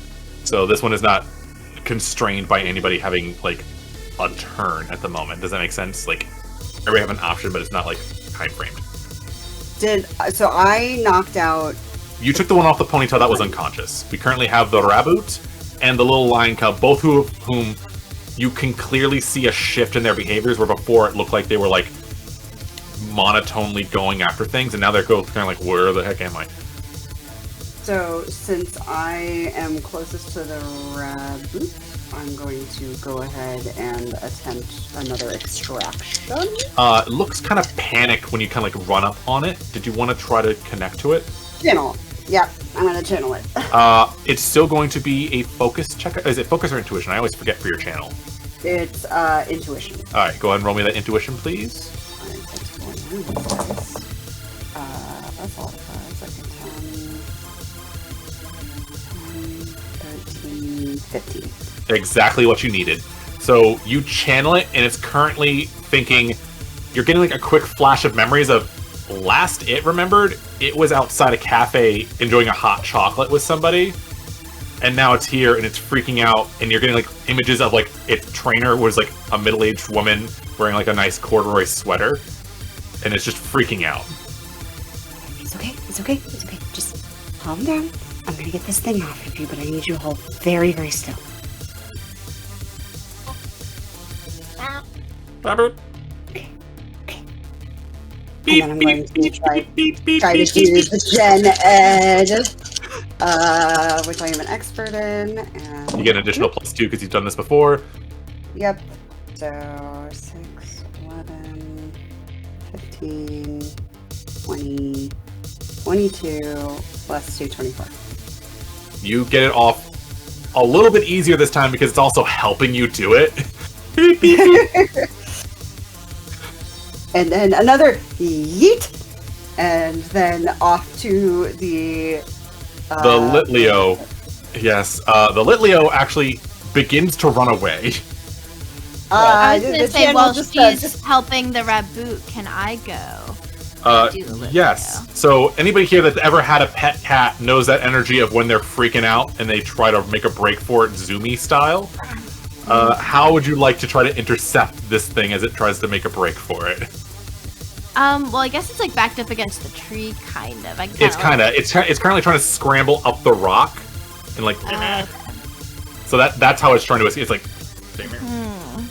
Here, kitty, kitty. I do have charm. Right? Charm. Yeah, Did you I'm want to expert try in to charm. charm the Pokemon? Sure. So I think typically with Pokemon interactions, 1 second, I'm trying to remember. There's a thing for this.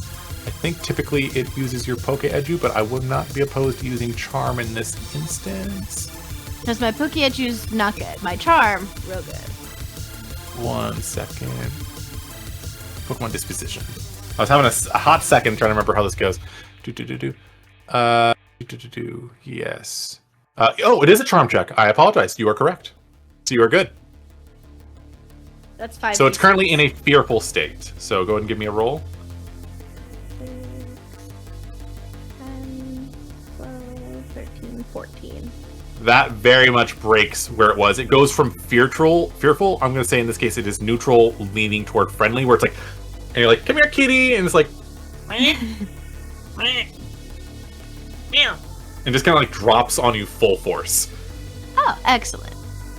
You were thinking like cat weight, and then it's like, oh wait, this is a Pokemon, and you get like full like 30-pound cat. Just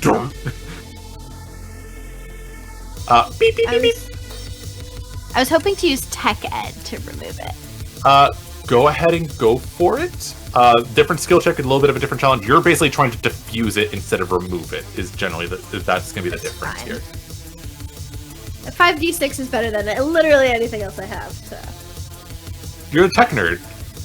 Yeah, 6, 10, 13, 14, 15, 16. 16. That just makes it. So you go to click it, and then you're about to grab the green wires. Like, wait, no, red wire, and you yank that thing, and it goes, and then everything else just kind of falls apart. So now we have one that didn't destruct. That is correct. yeeting the jacket gets you a different result than diffusing the jacket. I'm glad one of you guys did it the other way. So you now have all three off. The Raboot is currently giving that thing of calm, but it's also like giving you like the mental images of like, where's mommy? And then you currently just have a cat that's like dressed out. He's not, you know, puffball stage of cats. That's what you have. Mm-hmm. You have puffball Litleo. While they were doing that, Hevard, what were you doing? Yeah, so I started making my way to the Litleo, because I figured I might have to psychically calm it down, but it looks like Eris has that under control. So I think we'll leave our nurse in training to do the nursing things, and I'm gonna make my way up over to the Venusaur, in that general area. And you approach the Venusaur. Just before investigating whatever was going on at the base of this tree or inside the tree, I'm just gonna walk over and connect with the Venusaur, just to make sure it's all right. If I remember correctly, your telepathy ability, basically, if you use it, whatever action and use an AP, it lets you just get surface level thoughts. Let's see, my telepathy. You all have so many cool features, but I can't remember all of them. Yeah, and there's so many tabs that I have to navigate through. I love the options, but as a GM, it's like, okay, what is it you can do again? Yeah. Can read surface thoughts of people and Pokemon within focus range. There you go.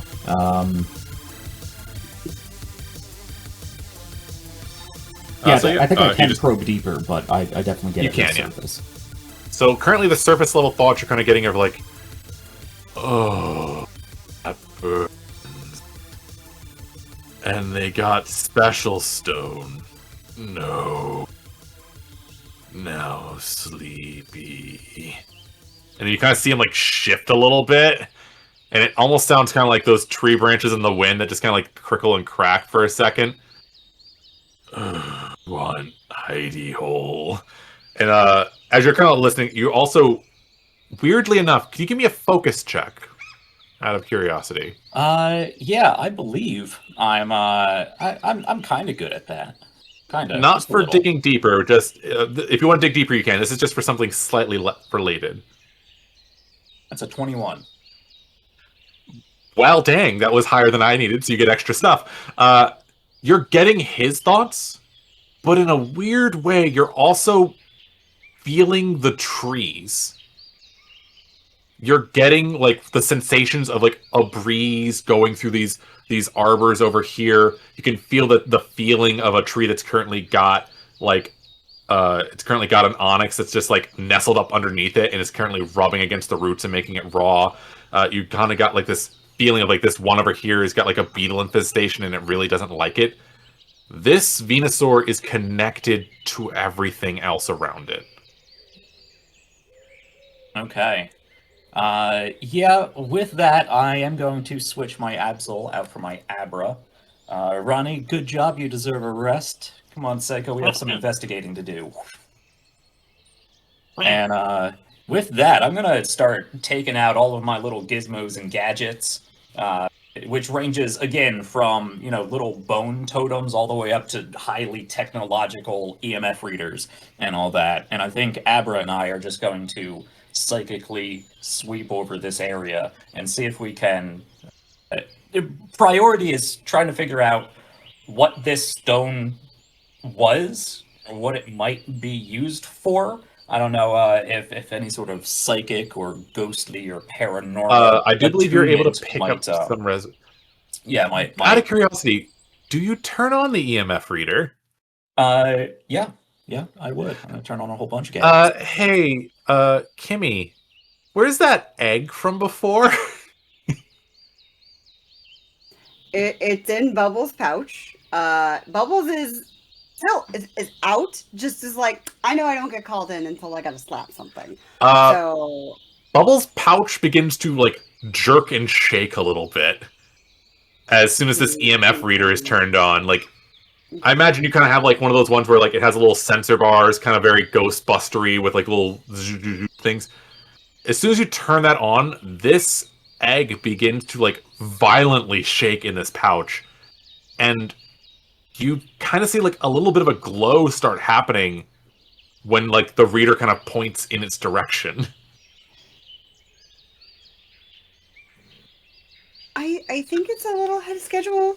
And she's gonna rush over and like kneel in front of Bubbles to like kind of help the process. The process of the egg. Yeah, you know, once they pip, you gotta kind of, you know, peel it away. Do you tell anything to Hevard there? Well, does my EMF reader start blipping in that direction? It starts blipping every time it gets toward the egg, and the egg starts shaking violently whenever it's pointed toward it. Yeah, I have a puzzled look on my face as I turn from the opening of this tree trunk, pivot over to this egg. Huh. As soon as you kind of like leave the EMF reader kind of point, like EMF readers obviously get like a cone shaped thing. Obviously, it's not directly lined up, but once it's like more aimed at this, the egg begins to like glow brightly. That transparent outer shell kind of starts like peeling at where the line of the cracks were, and then in kind of like a burst of light, it just kind of puffs. I got something for this. Hold on, folks. I got something for Hold up, this. we got something. We got something. Let's take a look.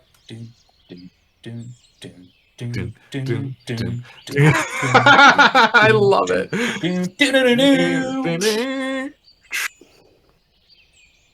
You see coming out of this egg a Rotom.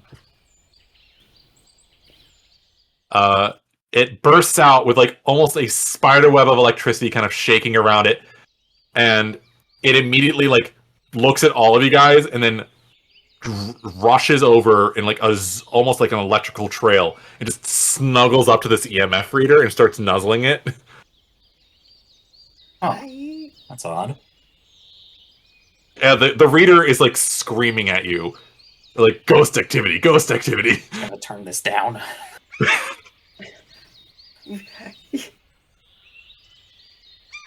Ghosts aren't real. Oh my god. Ghosts aren't real. Rotom appears. Yeah, Kimmy's like, Rotom? Oh my goodness. And the thing you're using, what does it detect? Generally electromagnetic frequencies, but it is attuned to more supernatural occult sensitivities. High level of ghost activity in the immediate vicinity. As I'm not like trying to shake the thing off, but slowly shaking it, like, huh? As you keep shaking it, it realizes that it keeps getting moved and it doesn't want to get separated from this. And it then blends itself into the EMF reader. Ooh. As Hey. it then starts like it shifts out of your hand, and now you see what looks to be your EMF reader with big cartoonish Rotom eyes. The little things on the side end up looking a little bit like hands, and where there would have been space for the reading is now like a cone antenna, and it just goes Rotom, and just kind of floats off to the side and just kind of floats around the area. I think that's yours now. Rotom. Well, It's was special. nothing like- I know it. It's special.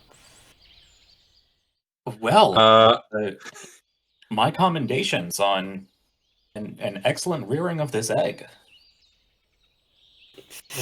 It's nothing. It's nothing. I've never hatched a Rotom before. I don't know too much about them. I can figure out something. Yeah, rather rare little guy, to my knowledge. So But what would I roll to kind of get a brief On what it does?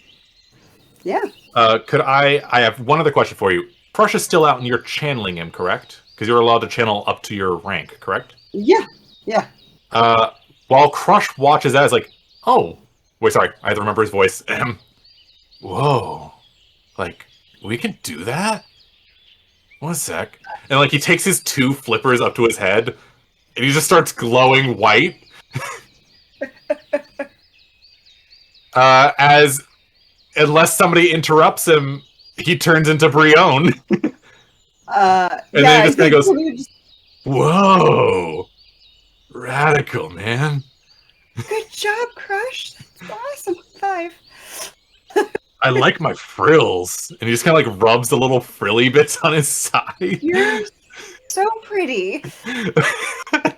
Give me a poke edu check for both. All right, let's Tell me which one you're doing first. I'm gonna do Rotom because it was first in line. He was first in line. So we're gonna do Rotom for a total of. Oh my god, class. Oh wait, I need one more. Did you forget a die? Okay. Yeah, I did. I was looking at the wrong thing. I had to cover an eye like I'm at an eye exam. So 10, 12 plus 2, so 14 total for Rotom. Sweet. So you know a little bit about Rotom. It's one of those things that like they're popular in certain regions outside of your own. Like a lot of people use them for a lot of equipment just because it's effective. But you will know that Rotom are a type of Pokemon that have a strong affinity to technology. Very much like a poltergeist, where they like to infuse themselves. Typically, most Rotoms are gonna be adapted to general common electronics, things like fans, washing machines, things that are be around the house that have a lot of connection to. This particular Rotom apparently has an affinity to psychic energy, and apparently parapsychology toys or equipment is its jam. You can clearly feel that this Rotom has some sort of psychic energy to it that is not what a ghost would normally have. I feel like Kimi has at least brushed up against a couple of Rotom medical equipments and is just like they really like well, they like tech, and that's a cool tech. Except yours has a bit extra. I mean, I said it was special, but like psychic-ish, which is odd for a ghost type.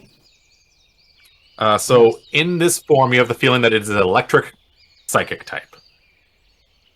I think it's a little. I mean, special. A little more psychic. Which, and she looks over at Eris. It's still a ghost, but it's just a little different. Well, Eris is so confused. that does make sense. This really is a combination of electronics, ectoplasmic analysis, and psionic readings. Very interesting. Hello, little guy. As the Rotom floats around, it actively is like scanning you, Hevard, and it does beep whenever it gets close to one of your bits of bobs and odds and ends.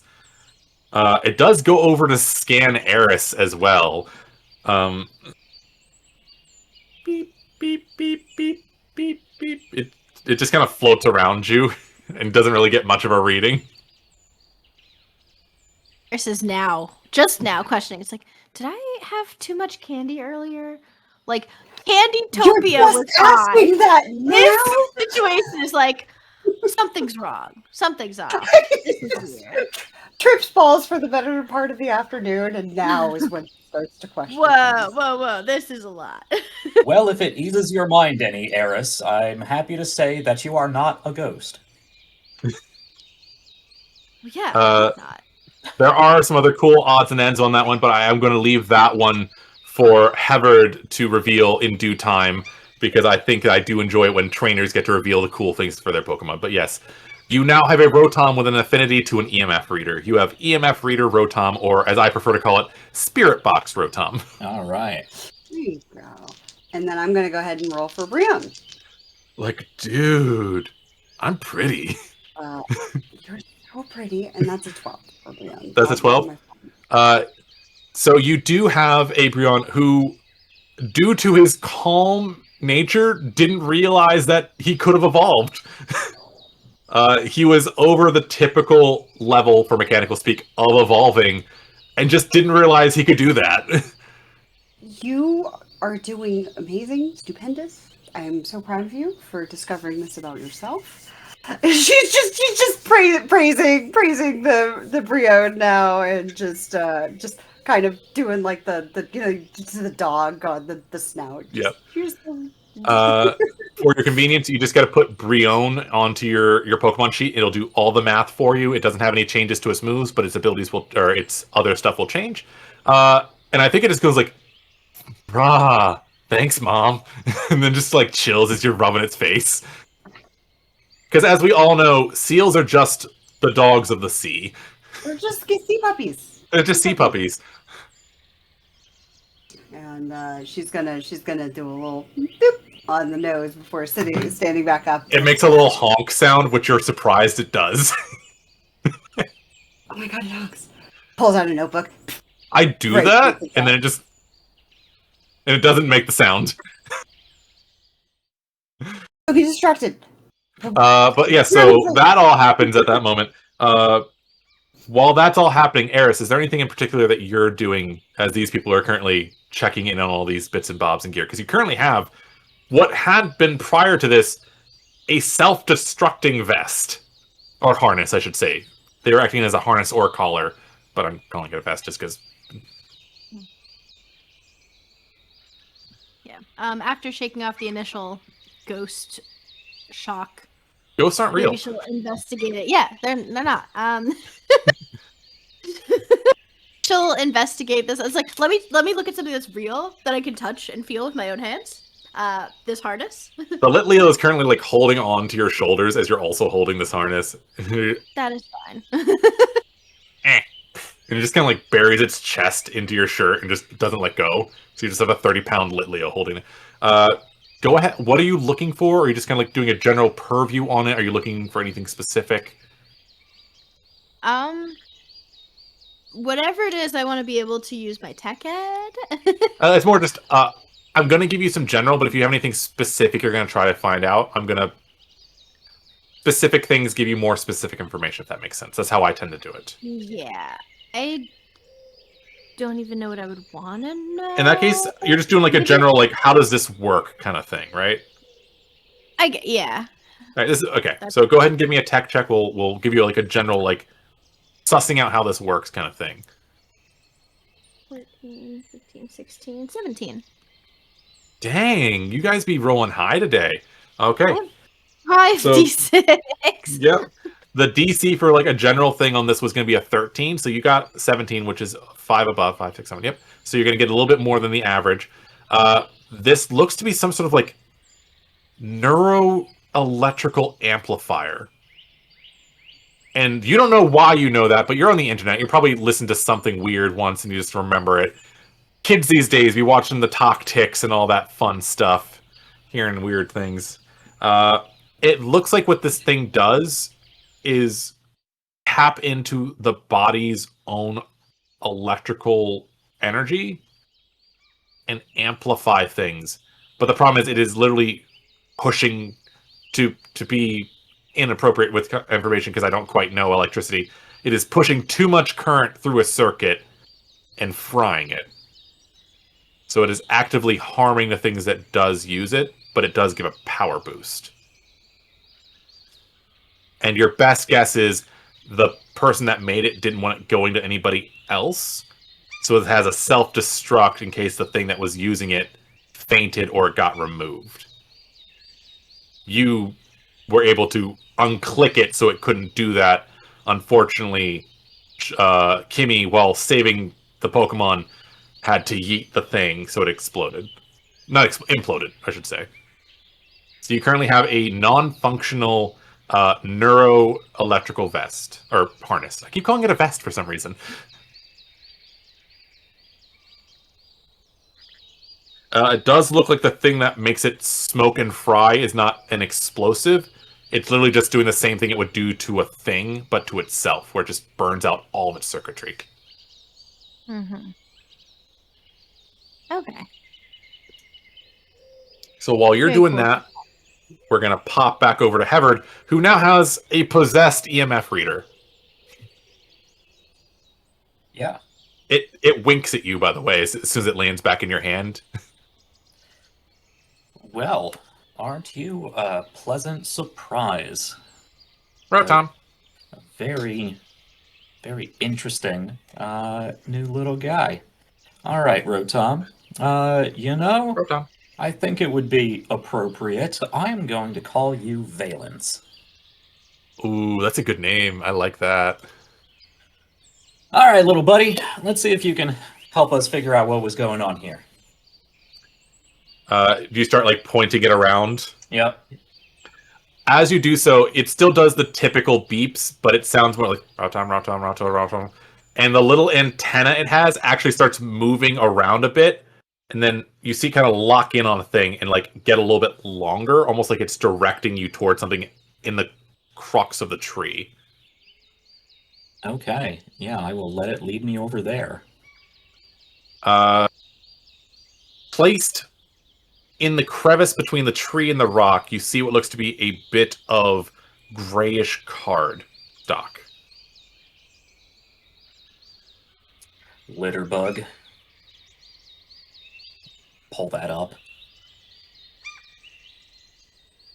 Team Gear Admin, Con. We're looking for a few good men. We're looking for a few good men. And then if you look on the back of the card, it looks like there's no identifying information on the front of the card. It looks like he almost has it just as like a little card to hand off and for like fun things. And on the back, in what looks to be very well written handwriting, like he anticipated you to be there. We should meet again. I think we could do great things. Your friend, Khan. And then there's a smiley face with like a wink instead of just two eyes. On is right. All right. Well, Valence here has the capability Aura Reader. Yes, he Now, does. this is normally focused on, I presume, a person or Pokemon. So yes, if you like, I can pull up what Aura is for you, just so you can get a general idea of it. I If have you put it here. under It's a big capabilities, paragraph. gotcha. It's a big thing. Essentially, it lets you be able to get a vibe of what a thing is and its a state. So 1 second. Do. Yeah, I think between that and my my specific ability to detect psychic residue. Yes. I'm just gonna see if Oh, I can. that's right. pick You up- do have. I'm gonna What see if I feature is can- it that lets you see a psychic residue? I'm trying to remember. Psionic sight. Psionic Yes. sight. Yeah. So you can see there's a whole lot of psychic residue around here. You are 100% certain that Khan is a psychic of some kind. It basically gives you like an indication of his residue. Khan's residue, in a very ironic twist, gives off a lot of the vibes of like ivy. It looks like it's very entangling and over-encompassing. It looks like it's very obscurement. It's got like this green feel to it. It looks like it cloys onto things and like holds onto things very well. That's the vibe you get from the look of this aura, from this psychic residue. You will make sure that you make a note of it that you do have a identifiable understanding of his aura or his psychic residue, because it's something that you can track later. Yeah. Because you have to see it happen, and you've seen it happen. Right. And Aura Reader can specifically detect either brightened or darkened auras, indicating good moods and intentions, or Gotcha. sour moods and deceptive negative intentions, respectively. So it did not get to see the Pokemon prior to this, but it can currently see the aura of the Pokemon as they are now, and they seem to be not bright, but at least like recovering. It's like, okay, we're safe now. So the aura of them seems to be like muted, but it's not like, oh, dismal, I'm awful. It's more like the aura of all the Pokemon that were here, except for the currently unconscious Ponyta, looks to be in a state of like, okay, there's adults around, we'll be okay. Side tangent, I'm assuming Kimi stabilized the ponytail. We'll get to that in a second, but are you scanning for anything else around here? You're still in the cove of the tree, correct? Yeah. So there is one other psychic residue, but it was a little more subdued than the rest, so it took you a second to see it. Sure. Where the rock was, not so much in the air, but in the dirt itself, and kind of attaching to some of the roots, you see a different type of residue. And this residue, you almost didn't recognize it because of the nature of the residue. It's almost like a void. It's dark in here, and you didn't quite catch it until like you were moving around with the light, and then you realize it's just the absence of things. There's where there should have been dirt or energy, there's just nothing. And it looks like it's drawing things into it, which is why the trees were doing so well, because it's drawing everything into the roots of the tree that it was connected to. So it's literally increasing the nutrients to everything around here, which is why you think... I'm sorry, I don't want to speak for you, but put that as you will, is why that was also connected to the Venusaur. I was about to speak for you, and I didn't want to do that. My bad. So it's not drawing things out and into a localized area. It's... Sorry. That is what it's doing. Okay. That is what it's doing. So it's taking nutrients Basically, away from the forest. Imagine essentially cellular. There is nothing in where that space should be, so it draws everything to it to fill the gap. Okay. So all of the nutrients and energies of this area are being drawn from other things and concentrated here. Concentrating up into the roots of what this was. It is weak, but the energy of it was weak, so it was not a debilitating effect. It wouldn't have drained the environment to death. It was just actively acting like a boost, almost like it was inert. Okay. And that is exactly where the rock was. The roughly, I believe it was like roughly basketball, soccer ball, whatever viewing range, whatever spherical shape is understandable to the people around them. Roughly that sized rock. So this looks like a residual echo from what the rock was doing. The effect is starting to fade because it's not there anymore. Exactly. Gotcha. Huh, well, that is odd, and I'm not entirely certain what to make of it. How is everybody else doing? Let's hop over to Kimi. I was speaking to the group. Oh, there, my bad. As I saunter out from the trip. So Kimi is stabilizing the ponyta, and I think I also knocked out the raboot. Did you knock out the raboot? I think it was still standing. Oh no, you did. You did knock out the raboot. Apologies. So yes. yeah, she's reviving the both of them. Where's my? I also have too many tabs open, and I'm not even running this game. There we go. I currently have no less than 15 tabs open right now. So I have medic training. Yes, you do. But of course, it's more for combat. But and I also have on my person a first aid kit. So I can do. I don't know if that can be for revival though. I believe it lets you stabilize, and then it takes them a little bit of time to gain some HP back to come back up. So it would take them a little bit of time to stabilize them. Yes.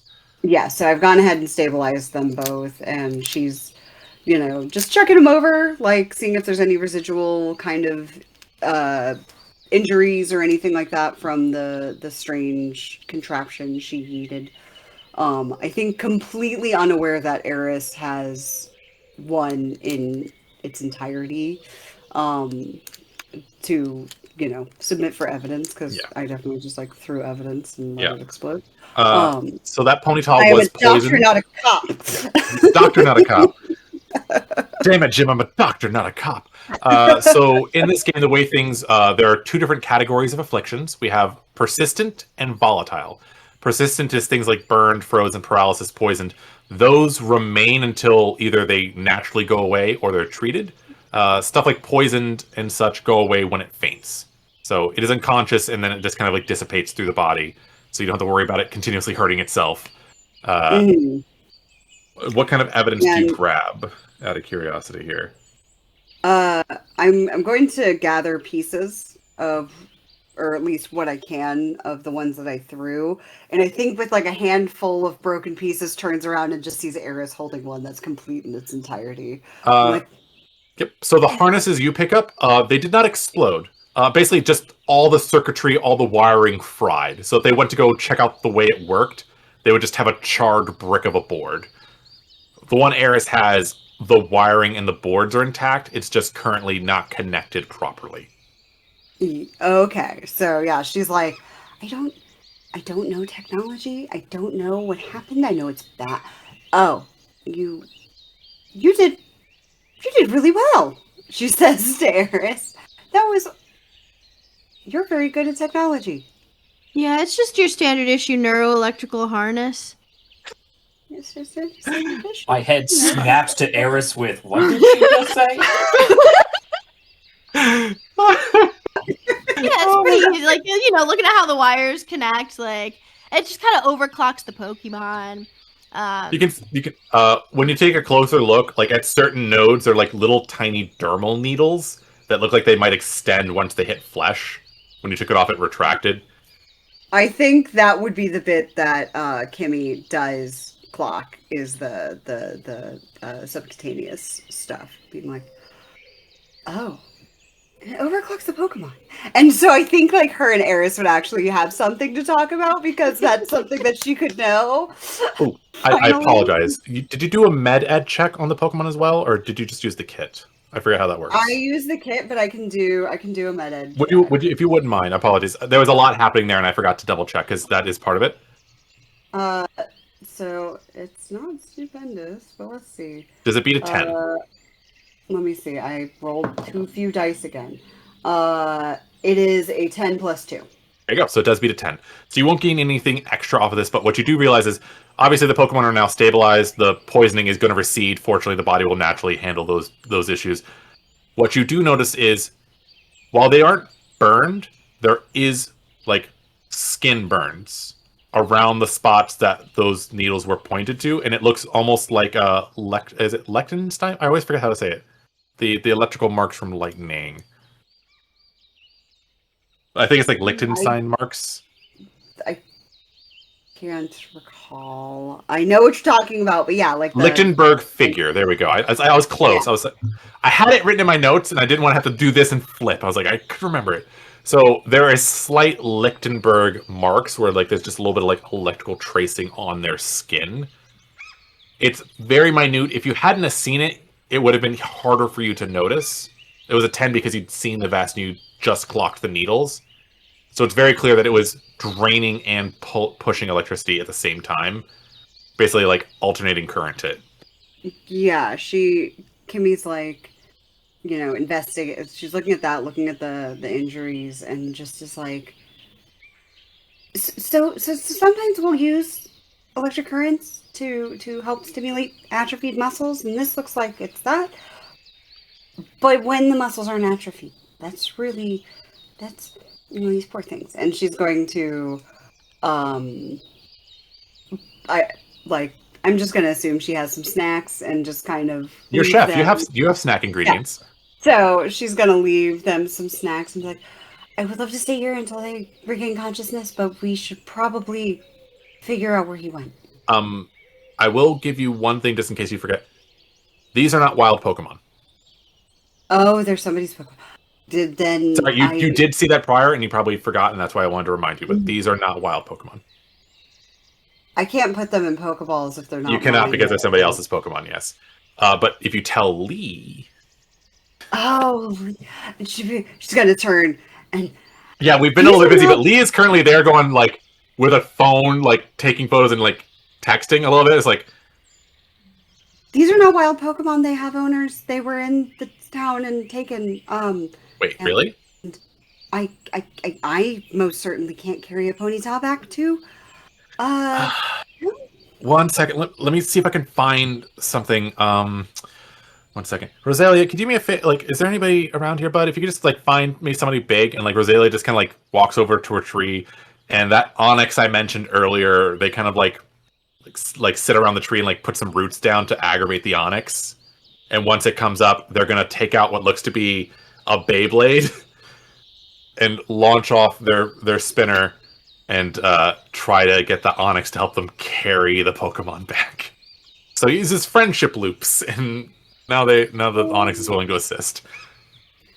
I'm doing a very quick version of this. This is not how it normally works in the game, but we're skipping over the process for the sake of narrative for the people watching at home. Yeah, I can get them home. We just kind of have to get them to a Pokemon Center, and they can just kind of like check. Yeah.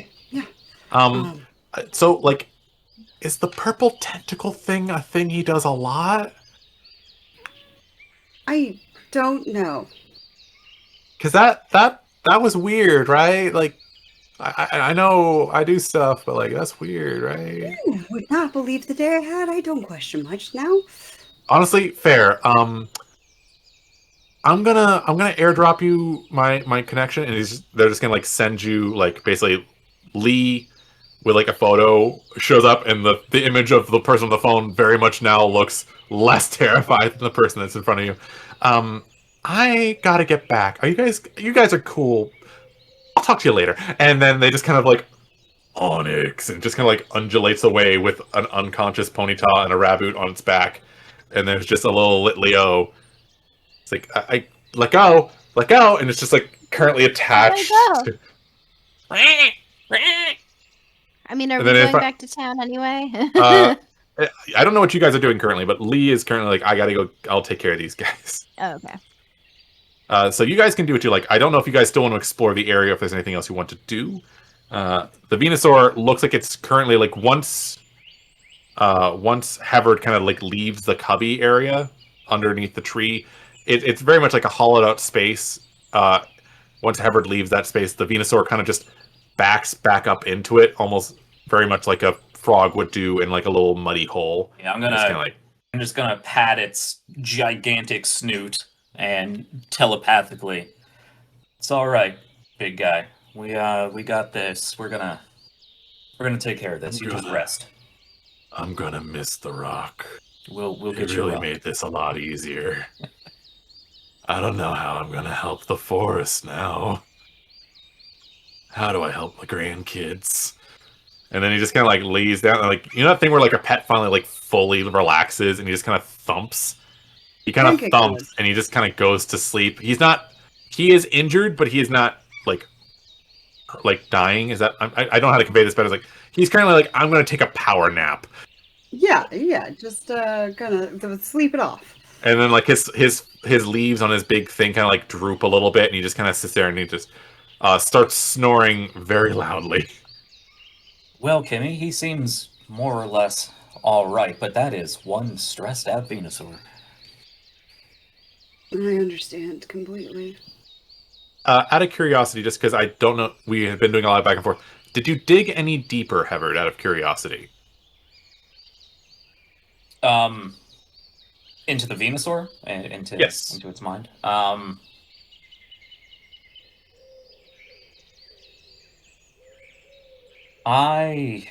Just because there was a lot of back and forth, I want to make sure you didn't miss an opportunity if you wanted to. Yeah.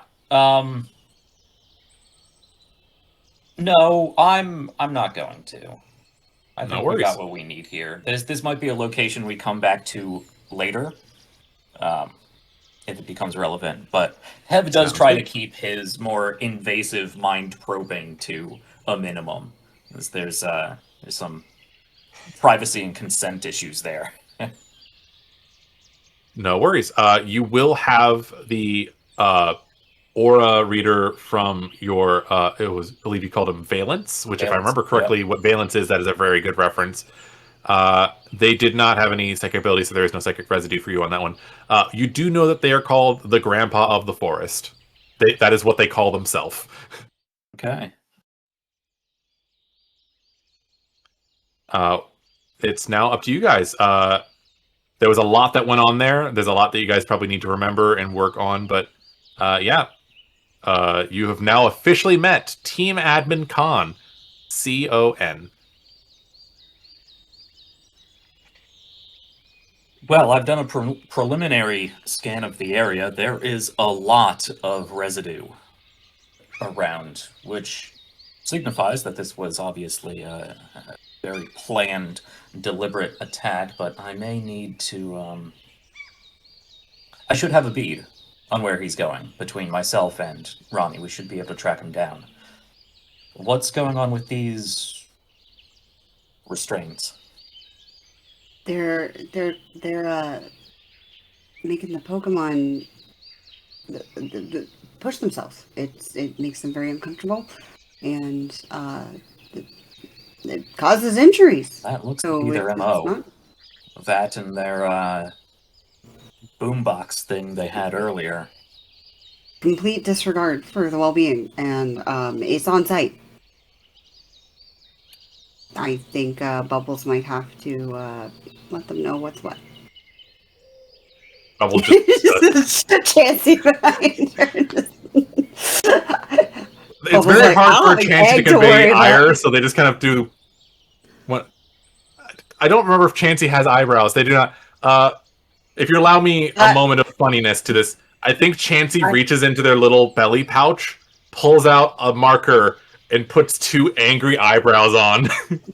You and I were on the same page. I was going to say Chansey has Post-it notes that Kimi gave her that just pop up. Angry eyebrows.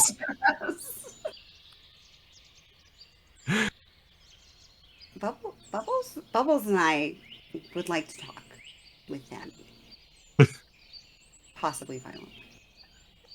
Well, he did drop us a line, and I pulled up the business card. We should be able to. He seems to have made it quite easy to track him down. He did. 1 second. I'm gonna mention something in the thing. 1 second. Does Absol have tracker, or do we want to use Best Boy? Okay, I was gonna say because Best Boy also has tracker. If we want to double up on it.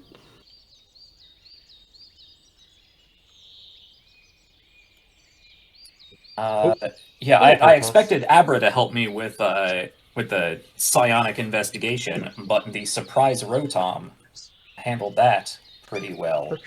So I'm gonna switch Psycho out back for Ronnie once again. Yeah, she was able to get a nice sniff of him on the way out. You have like every identifiable feature of this person possible. The only thing you do not have is their face. Well, we have their aura, we have their psychic residue, we have their smell. Is there anything more we need to do before we should probably be close behind him, but if any of you or your Pokemon need rest or a short detour, we might be able to swing a little bit of time. Because we are reaching the end of our allotted time. We're at the 10:40 mark. We can't let him get to that rappel tower too fast ahead of you guys. He might get away. Yeah, I'm concerned about this stone. It seems to have the ability to draw in.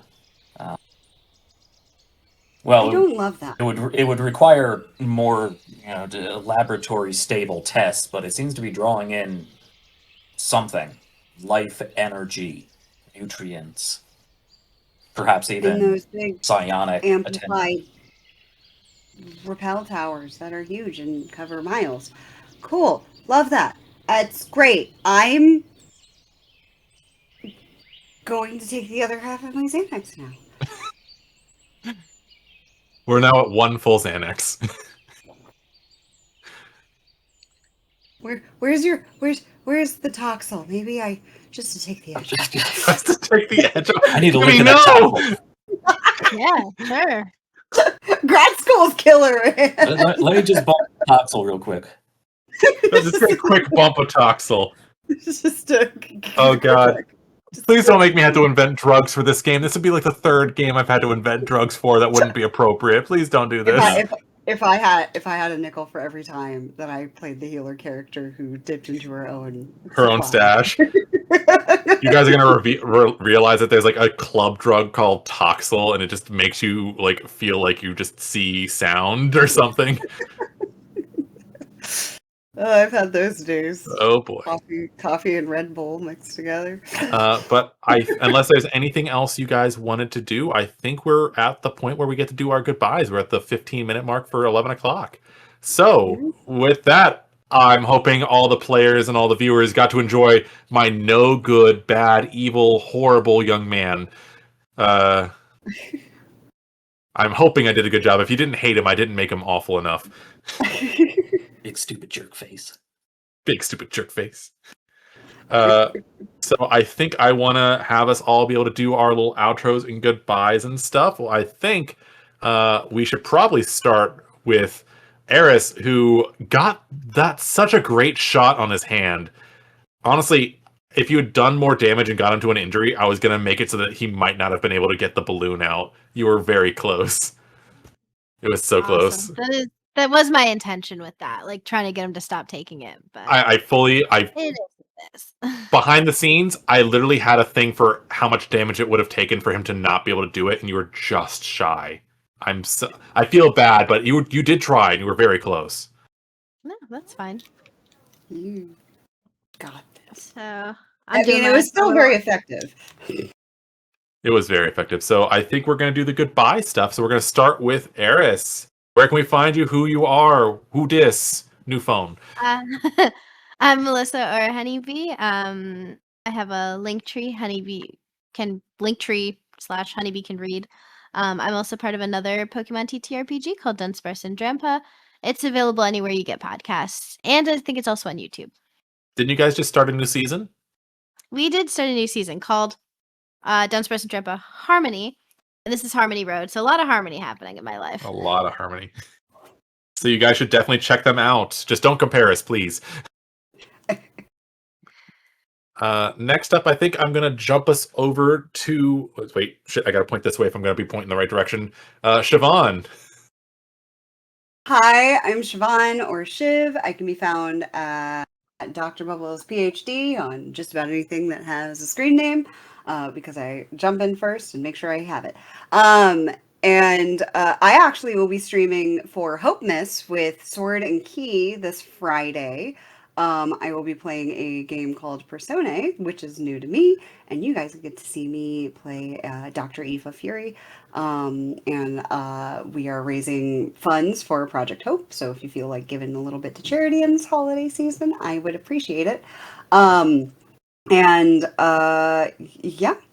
also on Linktree/Dr. Bubbles PhD. Shocking. And you mind telling us a little bit about what Project Hope is, just for the viewers at home? It's oh my god, it's a charity that is. I do so many charity streams. I'm actually losing track of what each of them does, but I know it's a charity that does give to underserved communities, because that's something that does sit close to my heart as somebody who myself is underserved. Underserved, but you definitely do serve, honey. Those glasses right there, working it. Thank you. So Project Hope is for health challenges. They do work in communities to help with any sort of healthcare and stuff like that. And as somebody who's chronically ill and who is disabled, I jumped on the casting call and I was actually shocked to get it. So if you guys feel very generous in this lovely holiday season, I would love to see you over there on Sword and Key this Friday. And it's going to be in the evening, and I believe it's going to be at 7 p.m. EST. Do the math otherwise, because I'm too gay to do it. And so it's a very fun, interesting game that I have never played before. So watch me bumble through another system. You are very well deserved from the cast member. Do make sure you send me that link. I will make sure I share it on all my socials as well. With that, we now all need to point over to Jack. Oh my goodness, this man, this genius, this salt of the earth, the only one making this whole thing work properly. Jack, where can we find you? I mean, I think you're also the same problem as I am. Where do I point? Yeah, I'm mirrored.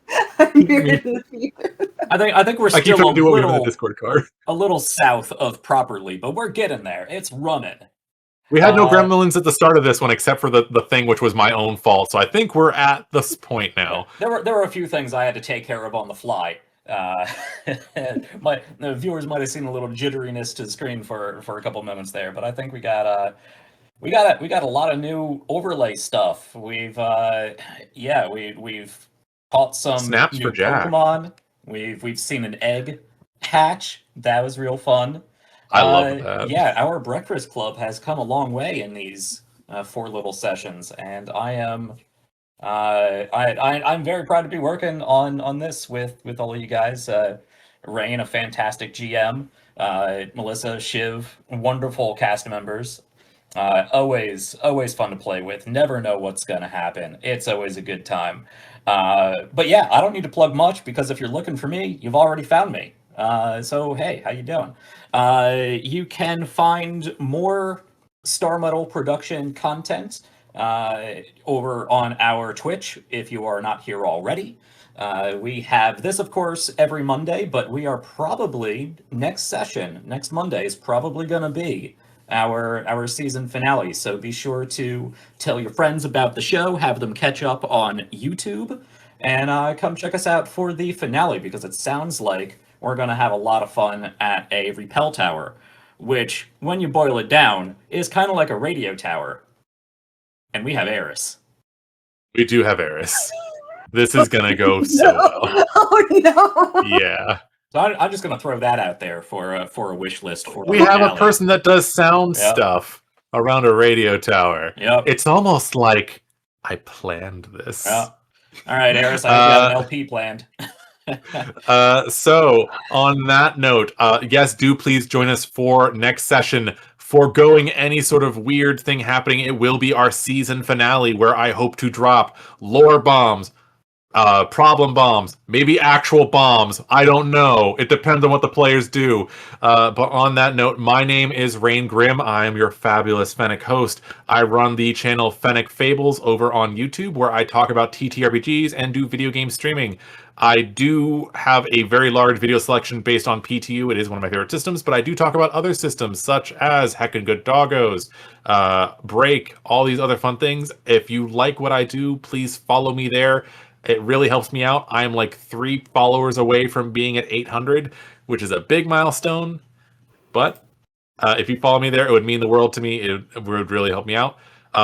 If you do enjoy the show, please make sure that you share this on YouTube and mention it to people. Hype, like, share, subscribe, features, all those fun things, because YouTube makes it so hard to find things. And if you guys share it and we do well, we're hopefully going to be able to add new fun features where you guys get to influence the game, be it giving the players rerolls, random encounters, stuff like that. But that only happens if the people at home share it. But on that note, I think the players are all ready to take a break, plan their stuff, because they got milestones. Yes, next time you guys see us, they're all going to be level 9, if I remember correctly, correct? I think so. Somewhere Hell yeah. So, season finale, level 9 players, leveled up, evolved Pokemon. Things are going to get wild, guys. But until then, I think it's time for us all to wave to camera, right? Yep. All right. Bye. Catch you later, folks. Thanks for hanging out and chat. Post any comments down below if you like the show or just have questions and just want to interact. It'll be fun. See you next Monday for the conclusion, the finale of Pokemon Harmony Road, right here at twitch.tv. Just Harmony Road, right? At twitch.tv/Starmetal Productions. 8 p.m. EST on Monday. Thanks for watching. Happy time zone, folks. Take care. We will catch you later.